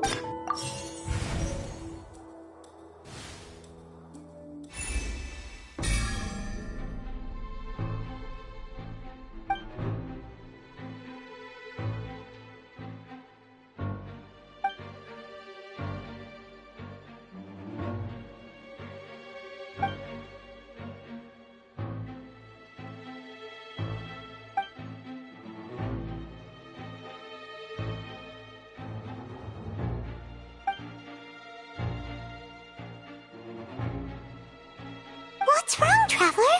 Are you still having trouble figuring things out? I see how it is. So this was all just a bluff. And here I thought you had something to show for it. But it seems you're still far from the truth. Look, since we're at a dead end, why not consider a different track? Just like the trick as it transpired, the end result must have been utterly different from the magician's initial design. If only we knew how Halsey disappeared. Well, that would be nice, but the tunnel only has 3 exits, and none of them seem very likely. And it's not like this is a magic trick where you can just make a real live person disappear. You know, like you did from that water tank, Lynette.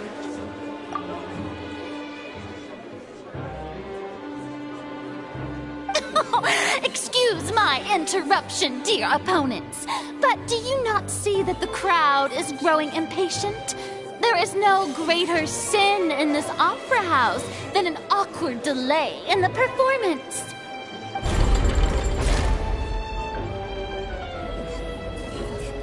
If the defense is unable to make further effective arguments, we will move on to the next stage of the trial. Lynnie was not in the tunnel at that moment. The sound we heard may have come from a clash between the missing Halsey and the criminal. The deceased's name is Cowell, Lynnie's assistant.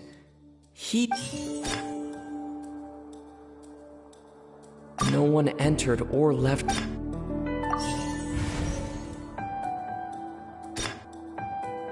Halsey's clothing was in the tunnel. The vase was not...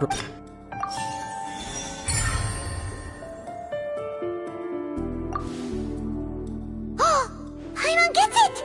It all comes together if Halsey disappeared instead of being kidnapped. Lynette escaped from the water tank, vanishing gradually and leaving only clothes behind. If there's a similar method where a person could be transformed into water... Just a moment, please. I do hope you know how preposterous you sound at the moment. How could a person ever be transformed into water? This is reality we're talking about here, not some magic trick. Must we really? I should think that of anyone. Your friend Lynnie already knows this truth very well. Magic tricks are ultimately just illusions and misdirection. But Halsey's disappearance is very real. We're talking about 2 completely different things. Even so, I trust the Traveler's judgment. The truth must be out there somewhere. Perhaps some new line of reasoning may open if we try to gather all the focal points that don't make sense. Since Cal was the deceased, we haven't placed much attention on him. But given that we aren't making much progress with the case, it wouldn't hurt to have a look at his belongings, would it? People really do come up with all sorts of harebrained schemes when at the end of their rope. The way I see it, your suggestion that we broaden the scope of our investigation is nothing but a tactic for stalling the trial. Nevertheless, I believe that this is a reasonable request on the part of an attorney. Since the trial does indeed appear to be at an impasse, I believe that additional evidence may help us make more progress. Guards, please step into the lounge and examine the personal effects of the deceased, Cowell.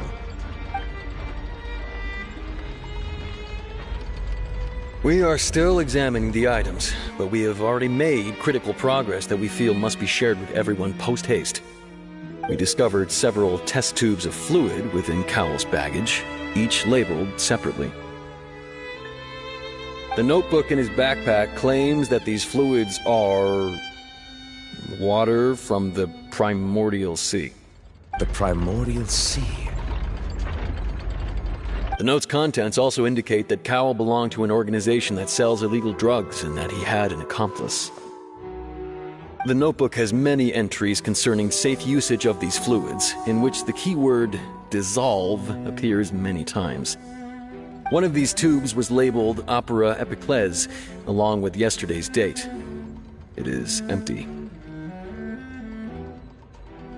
The notes also state that these dissolution properties work exclusively on people from Fontaine. It's likely that Halsey was chosen as some sort of test subject. As such, we believe that the defense's hypothesis is, in fact, supported by sufficient evidence. You've got to be kidding! People dissolving into water? Could something so ridiculous actually be true? Wait a moment. This reminds me of a certain prophecy, but it's just a coincidence, isn't it? Huh. If people can become water, does that mean that the water tank's real use was as a means to hide water stains? And if Cowell was targeting that girl... Wait just a minute. Could that mean... You two, with me, quick! Demoiselle, wait! What about your partners? Let's go. Just trust me. Order! Order! It is undeniable that further examination of the deceased's personal effects has yielded some surprising results, but we cannot yet verify the veracity of these clues. Still, let us assume that these clues are indeed authentic, albeit with the understanding that Ms. Halsey has yet to be found. Guards, please continue examining the items along these lines. Mr. Linney, it appears your hypothesis is supported by the evidence, so please continue speaking. Of course. Thank you, Your Honor. If we uphold this hypothesis, I believe that many of this case's seemingly unrelated clues can be connected together. Right! Like the metal hook! That one didn't make sense at all. Let's think about this. Cowell's methods must have something to do with that water from the primordial sea. Now it seems like the hook rope was not meant for another magic trick, but was instead some form of triggering mechanism. The water from the primordial sea should already have been prepped before Halsey entered the magic... The deceased's name is... The rope that held the water... Lynette was in the magic... I remember there was something else within the inner layer of that box.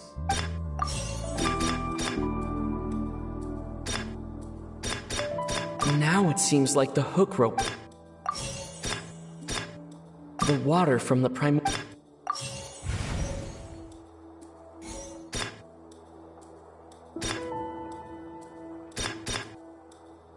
The deceased's name is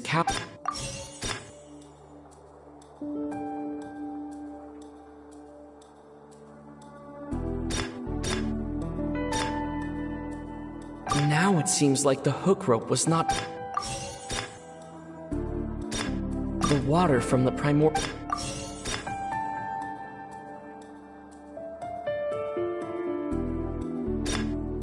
Lynette was in the magic box. I remember there was something else within the inner layer.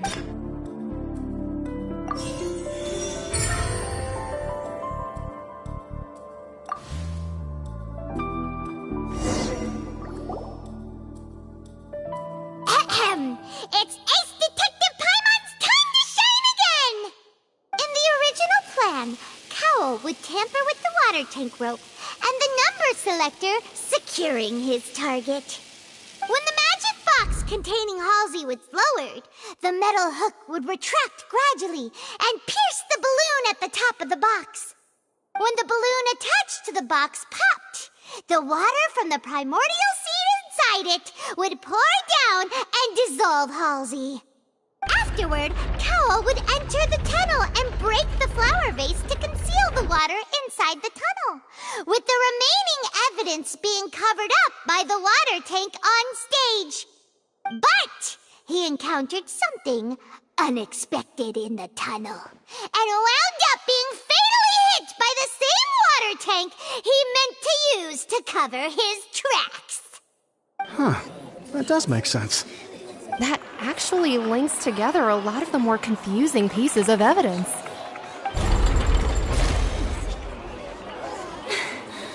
dear. What do I do? Even I think they sound convincing now. Have I falsely accused an innocent person? What a humiliation. Now, it seems like the only point of contention remaining is the exact circumstances that led to Cal's death. His notes mentioned he had an accomplice who could be related to the situation. On that note, the guards have just contacted me indicating that they uncovered new evidence. I shall now invite him on stage to share it with us. Thank you, Your Honor. We were just inspecting the luggage of the other people involved in this case. And we found an identical sample of the water from the primordial sea among Linny's personal effects. What? That can't be. I see. Well, how wonderfully comedic to have your own counterattack only to come back and wound you. Does this not clear all doubt? My dear citizens, my loyal audience, allow me to present my reasoning and bring this performance to a swift close. Linny did not need to take part in the dissolution of the young woman at all. Indeed, he did leave the scene via the vent. Having made modifications to the props beforehand, his accomplice Cowell then caused Halsey to vanish using the water from the primordial sea. But upon his return, in cruel avarice, Linny desired sole credit and prepared to do away with his partner in crime. Ultimately, he knocked Cowell out, and the tool meant to cover the crime up also became a murder weapon. Now, as much as I regret having come to such a viciously straightforward conclusion, it does seem that the famed Fatui is quite the cold-blooded and ruthless organization. Am I right, Mr. Linny? We've used up all the evidence we collected. There's no way for us to make a rebuttal here. Is this the end of the road?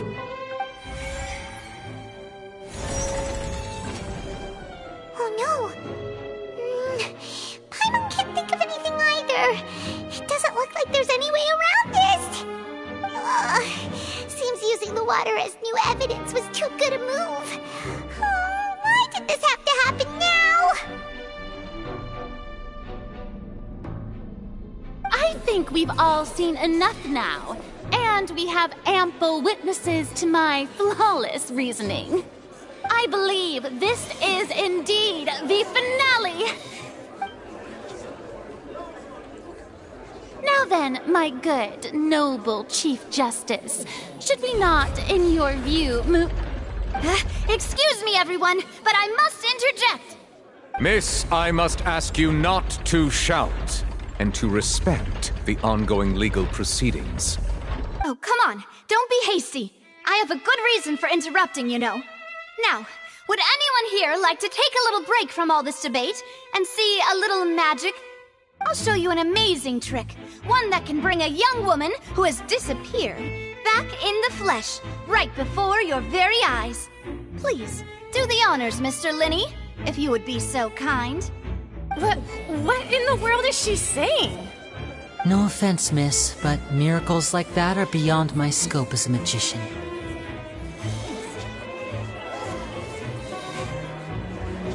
Come on now, don't be silly. Magic is all about misdirection, isn't it? It often conceals the truth while presenting a fascinating illusion. But once everyone believes the illusion, can't magic reveal the truth to them once again? And wouldn't such a trick be the most marvelous finale to today's performance? Come on, Linny and Lynette. Give it another go. Don't worry. Spina di Rasula has made the necessary arrangements on your behalf. But, as the magic makers and stars of the show, I think I should leave the final performance to you. I understand.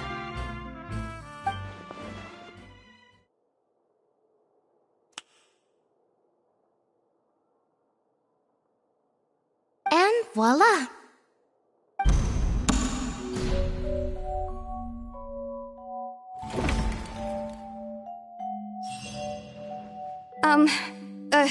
Sorry for the interruption. Wait, isn't that Halsey? So the whole thing about people dissolving wasn't true after all? To be clear, I'm only here because this person told me that if I testified, the merit of doing so would lessen my sentence. I was hiding outside this room listening to the proceedings because I was afraid that I would be the one put on trial. I was just feeling happy that no one had noticed me, and then before I knew it, she caught me. That'll teach you to underestimate us three. Where should I begin? I'm sorry. I'm the one who killed Cowell. I admit it. What? Why? Firstly, my name isn't Halsey. It's Lillian, and I'm originally from Mondstadt.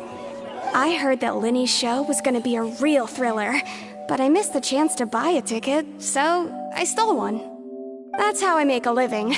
I steal stuff here and there, and I'd never been caught before. But I was noticed at the harbor a few days ago, and I barely got away.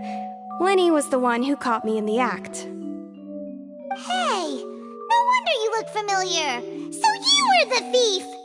Liddy even mentioned that you were pretty skilled. Well, and I thought that would have been the end of it, but then the number selector chose me. He even mentioned the Fortress of Meripede. That's a prison, isn't it? So you can imagine how shocked I was. I thought he was onto me for sure.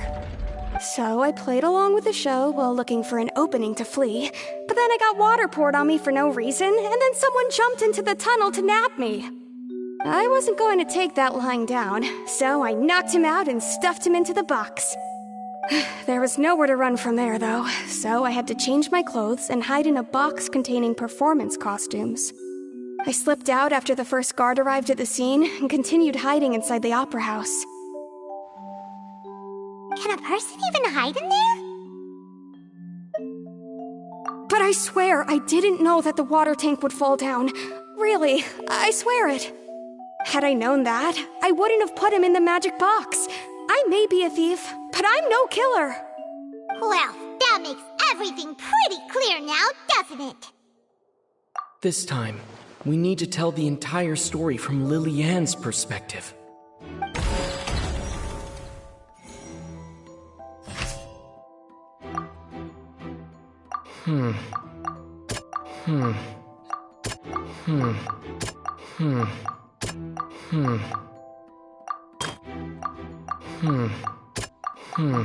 See,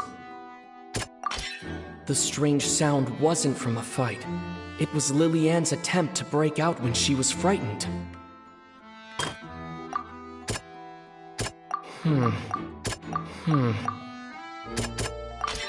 The flower vase was not broken to cover anything up, but was smashed during the struggle between Lily-Ann and Cowell.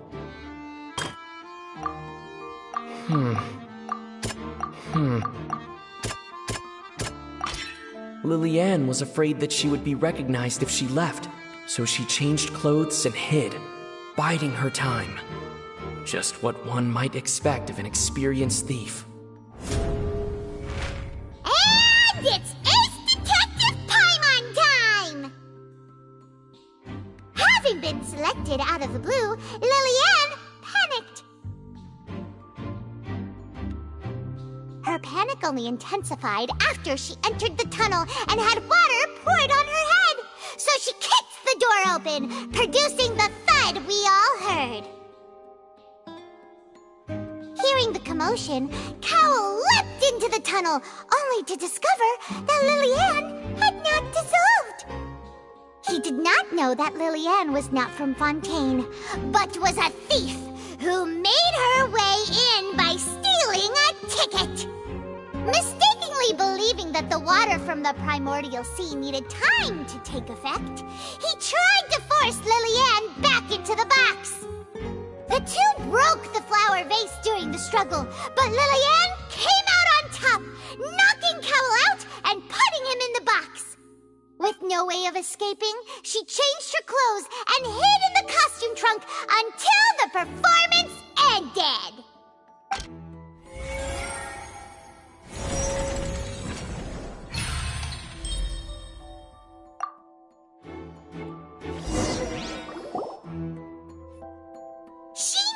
but she would have to go through guard inspection if she tried to leave afterward.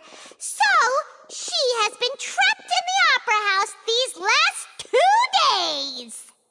She had already become desperately hungry by the time we were chatting over macarons. So, she swiped 2 of them right under our noses. Talk about a sneaky thief. At this point, all the events that happened in the tunnel have now come to light. Ah, so that's the whole story. Bravo! Bravo! Now then, Lady Furina, do you wish to speak against the defense's statements? Please answer the question, Lady Furina. Also, if I may add, the trial has not yet ended. As such, I request that the prosecution not leave the room before the proceedings have concluded. What? Are you reading my mind now? No, I have no further arguments. I admit defeat. But really, could you at least have left me with some dignity? Wow, look at that! She's like a deflated balloon now. If there are no objections, then as the Chief Justice of Fontaine, I shall once again repeat the full sequence of events. The actual perpetrator of the serial disappearances, Cowell, selected his next victim from the audience reservation list. With some modifications to the selector, he could ensure that the pre-selected young woman would be chosen. To cover up any evidence while committing the deed, Cowell thought of allowing the water tank to fall, which would conceal the water left behind after the young woman was dissolved. He also tampered with the rope suspending the water tank, using the fireworks at the end of the performance to cause the tank to drop and hide the watermarks.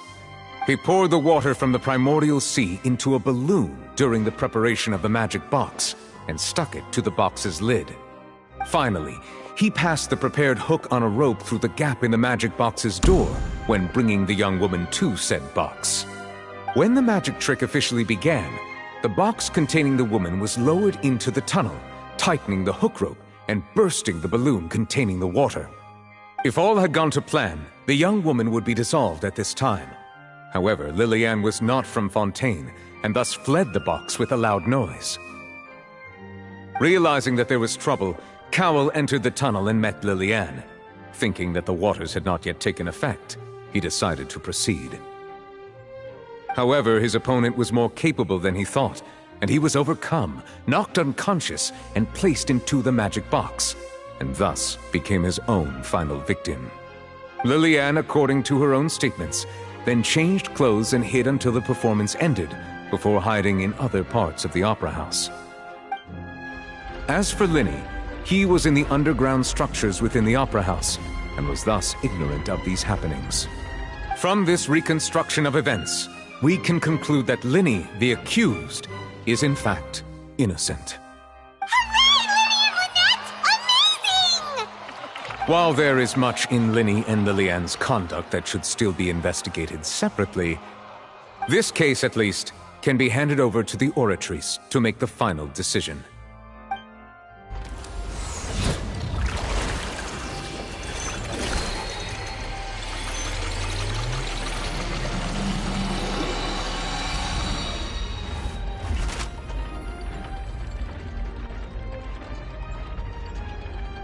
As such, Linny and Lynette are officially declared not guilty.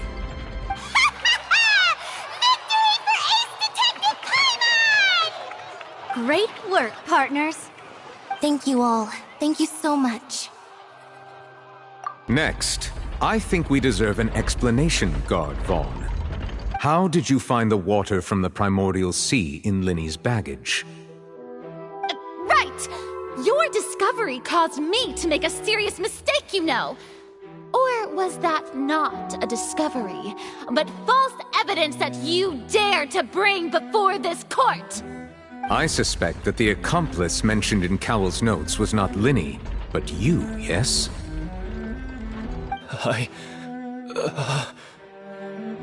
I'm sure you know what you must do to lessen your sentence.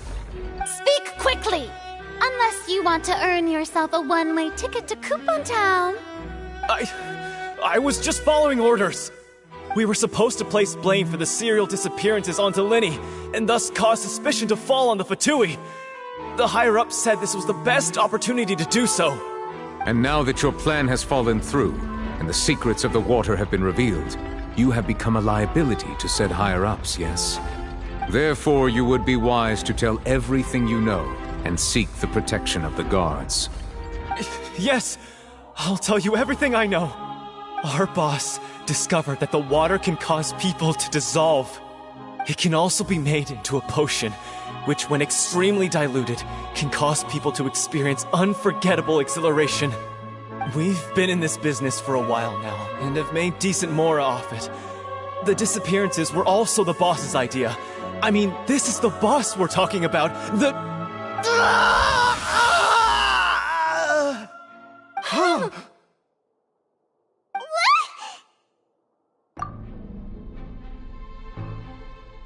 And now he can no longer talk. Such ruthlessness. I shouldn't have expected any less of them. An outrageous act. All present, please submit to inspection immediately.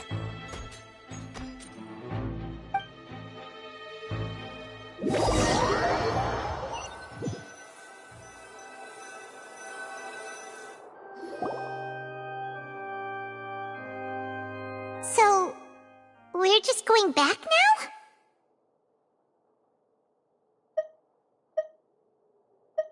That's true, but... Traveler, Paimon! Please wait. Lynnie... I know you may not want to speak to me right now. Maybe you don't even want to look at me. But still, let me thank you again for defending me to the end, even after you learned that I'm a member of the Fatui.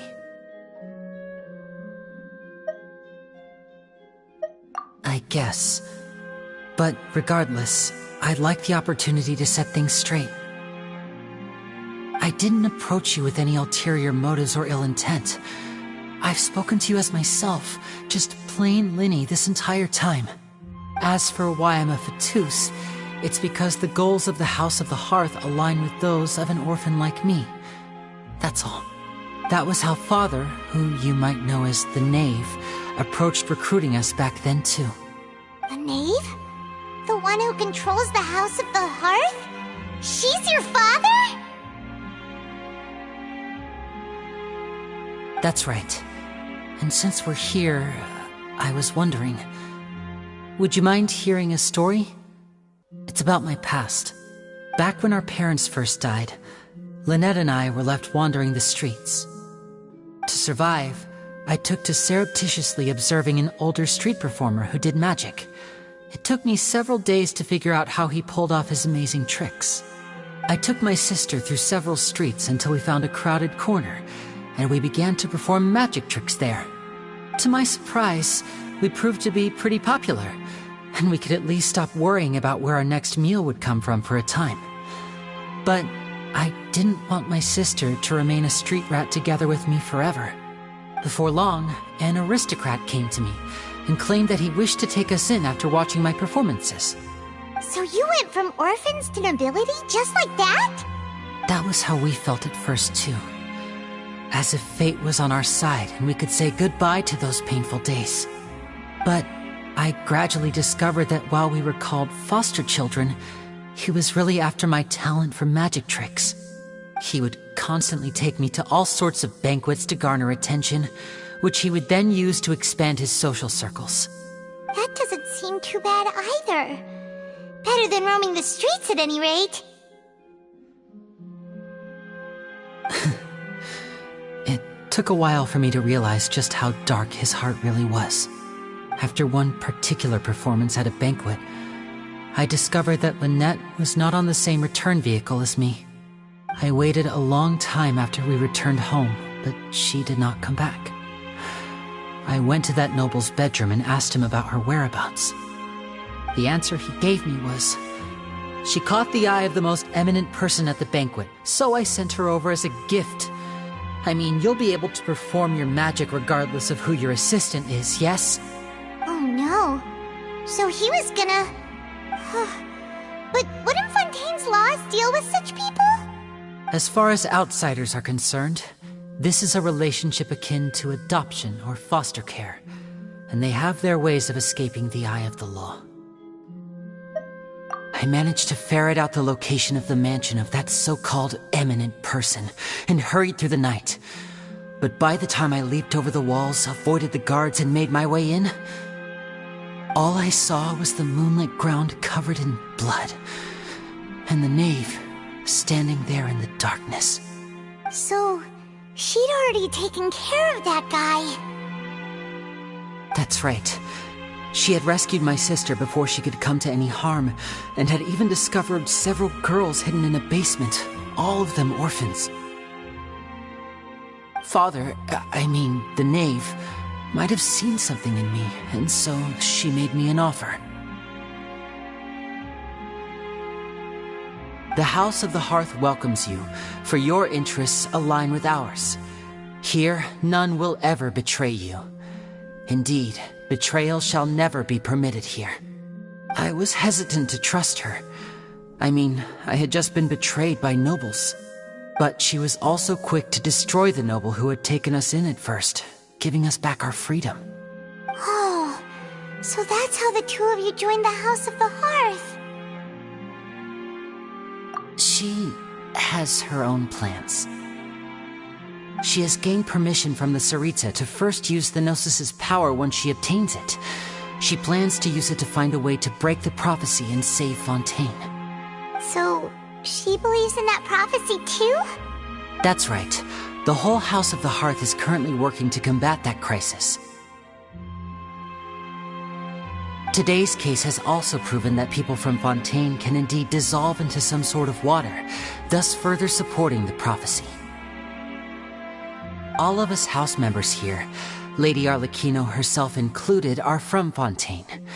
We won't give up on defending our homeland. To us orphans, the only connection we have left to this world, apart from our family, is our homeland.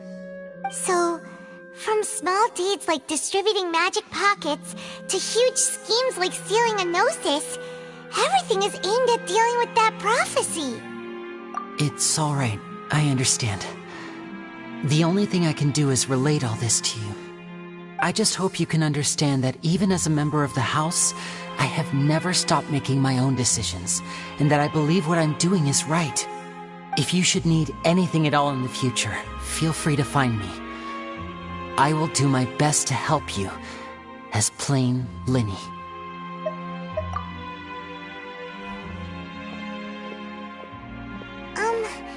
Bye, Lynnie!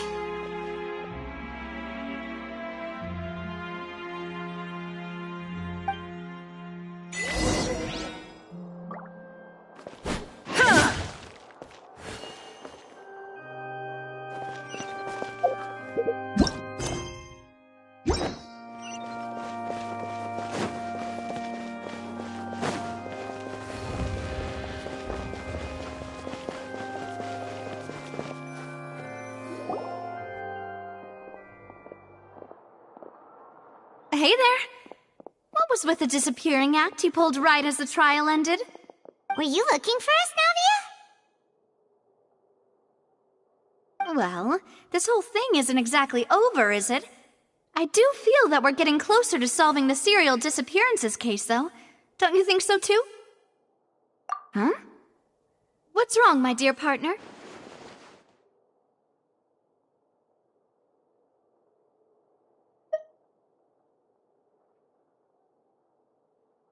Besides, are you sure we're the ones who can crack a case that's been cold for decades now? And given that there's new evidence from the trial, there should be a trail of breadcrumbs for the Hydro Archon's people to follow now, right? Ah. I see. Well, I won't lie. I'm a little shocked to hear that from you. But I suppose you are just travelers who have only arrived in Fontaine after all. Sorry. I might have been too presumptuous. Don't say that, Navia. Ah, and we were having so much fun investigating with you, too. like having new waters flowing into a stagnant mire, causing new hope to spring forth, and the reflection in the murk to become clearer. Well, sorry about that. I'm a bit prone to nostalgia. Don't mind me. Wait, shall we have a farewell meal? You know, to commemorate our time as partners? Huh? Do we really need to get that formal? Well, guess you really did treat us as partners, huh? Well, I'd just like to have a proper ending to every important memory. That way there are no regrets later. Anyway, it would just be a meal, so it shouldn't take up too much of your time. You don't have to twist Paimon's arm. If Boss Navia's treating, count Paimon in! Oh, wonderful. In that case, why don't we return to the Court of Fontaine and head to the Hotel de Boer? I believe we'll make it just in time for dinner. All right then, let's have our farewell meal.